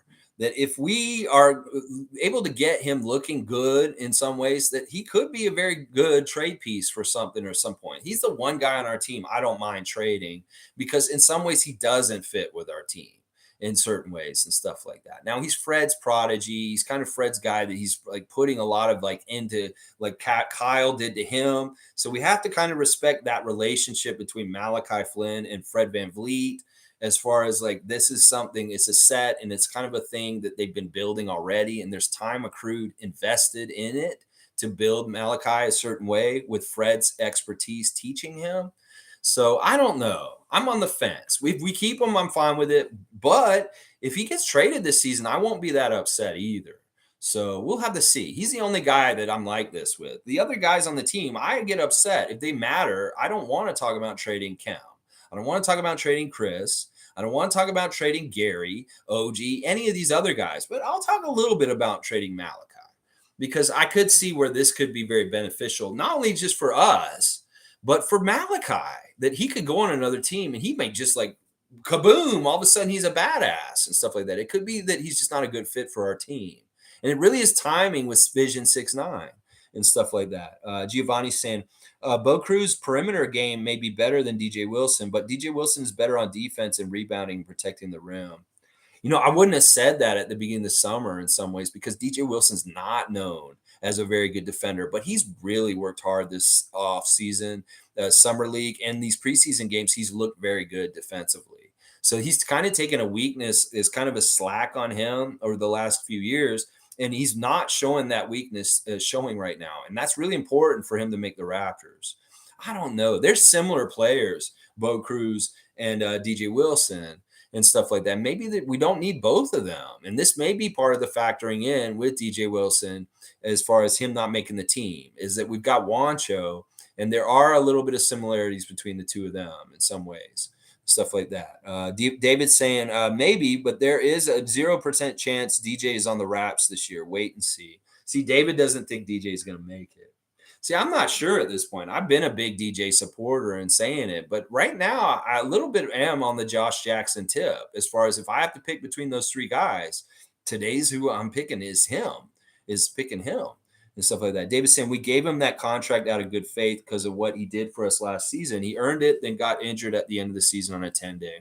Yeah, he's had tough breaks too. All these guys have had tough breaks, whether it's Champagnie, Malachi, DJ Wilson, different stuff that makes things harder for them in different ways to stay healthy. And I hate seeing that for guys. You want everybody to just be able to be there and play and stuff like that. Injuries suck. They really do. Evelyn's saying, I'll say it again. Josh Jackson moves remind me of Terrence Ross. I love that comparison. You know what? You're right, Evelyn. Josh Jackson does have a lot of Terrence Ross kind of stuff in him, and I like that. Especially if he's got that kind of hops and that kind of aerial stuff that he can do. That's a very good player comparison. Very astute observation by Raptor Freak Evelyn. All right, guys. Great game by the Raptors. Really fun to see the whole story unfold and how it all went down. The real ones stuck with it all the way through. Some people turned their televisions off and woke up this morning and said, what, they won? What, they won? I love our culture. I love our team. I love those end of the bench guys showing that. It's like Doug Smith said on Twitter last night. It doesn't matter what happens in the preseason now. It doesn't matter if some of these guys get cut. They have a victory, and they have a moral victory. They have something to point to that is badass and feel real good about it. So even if Josh Jackson doesn't make this team, he has something badass, a memory, and some really cool things from last night in Boston. And this is really kind of cool because this is, like I said, the team that was in the finals last year for the Eastern Conference. This is not a slouch team. And this was a very impressive preseason win by them yesterday. So Mary Jane's here. Sorry, I took the summer off, but I'm back now. All right, Mary Jane's back. And on that note, I'm going to go say hi to Mary Jane out in the backyard right now. All right, y'all. Tomorrow, previewing the Houston Rockets game in Houston. I'll have all the regular segments for you guys, ref report, the injury news, the keys to the win, the real mascot matchup. Of course, 9:30 a.m. Eastern Standard Time tomorrow. Fun guy saying, what Raptors fan would turn a game off, even if getting blown out? You still have lots of Raptors players to watch. I know, fun guy. These are people that are not invested in the team fully. They're just people that like to feel winning. And if they're not feeling winning, they may be like, losing. Oh, no, turn it off. It's that kind of stuff. Because Toronto sports fans have been very fair weather in their history. And I understand why. It's the Leafs. The Leafs have made fair weather fans out of sports fans here. It's like, well, are the Leafs winning? Well, then I'll pay attention. If they're not, I don't want to watch them. It's conditioning from the Leafs. So I understand that. So I don't get like that myself. So Monique's saying, hey, Lex, I'm glad you brought up the early meetup. They're doing work nearby my place. I'm leaving early. That's awesome. This is what I'm going to do, Monique. In fact, I figured it out in my head. I want to meet. I'm going to be at the arena at 4:20. Yeah, 4:20, Mary Jane. And I'll be at the the statue, the cross columns, and they're not going to open the door until 4:30. So if you guys want to meet me at 4:20 at that cross statue outside the Scotiabank Arena. That's where I'll be at 4:20, and we'll hang out there till like 4:30 or so. And then when they open the doors, we'll all go in together. And I was thinking we could hang out near the Real Sports and the elevator, because last year when I did that, I ran into Chris Boucher. So maybe we meet at the cross thing at 4:20, go into the building at 4:30, and kind of have a meet and greet in that area in the concourse near the elevator and the Real Sports. And we might just run into a Raptor who's coming into the building. Because if we get there early enough, they do go through that elevator and go upstairs and come up there. Like I said, last year I ran into Chris that way, and I was able to say what up to him in a preseason game. So that's the general plan right now. 4:20, the sculpture out in the front of the Air Canada Center, you know the one I'm talking about, the star columns. Meet there, and then we'll try and go in the building as soon as they open the doors and try and see if we can run into somebody at the elevator. Just hanging out. We'll hang out, we'll talk, we'll take pictures and stuff, and we'll see. Who knows? Maybe we'll see somebody. Fun Guy's already been hanging out with Mary Jane today. That's cool. Mary Jane is just everywhere. We love you, Mary. In fact, I'm going to say, do you love me, Mary Jane? Yeah. Whoa, whoa, whoa. Do you think you love me, Mary Jane? Don't you play no games.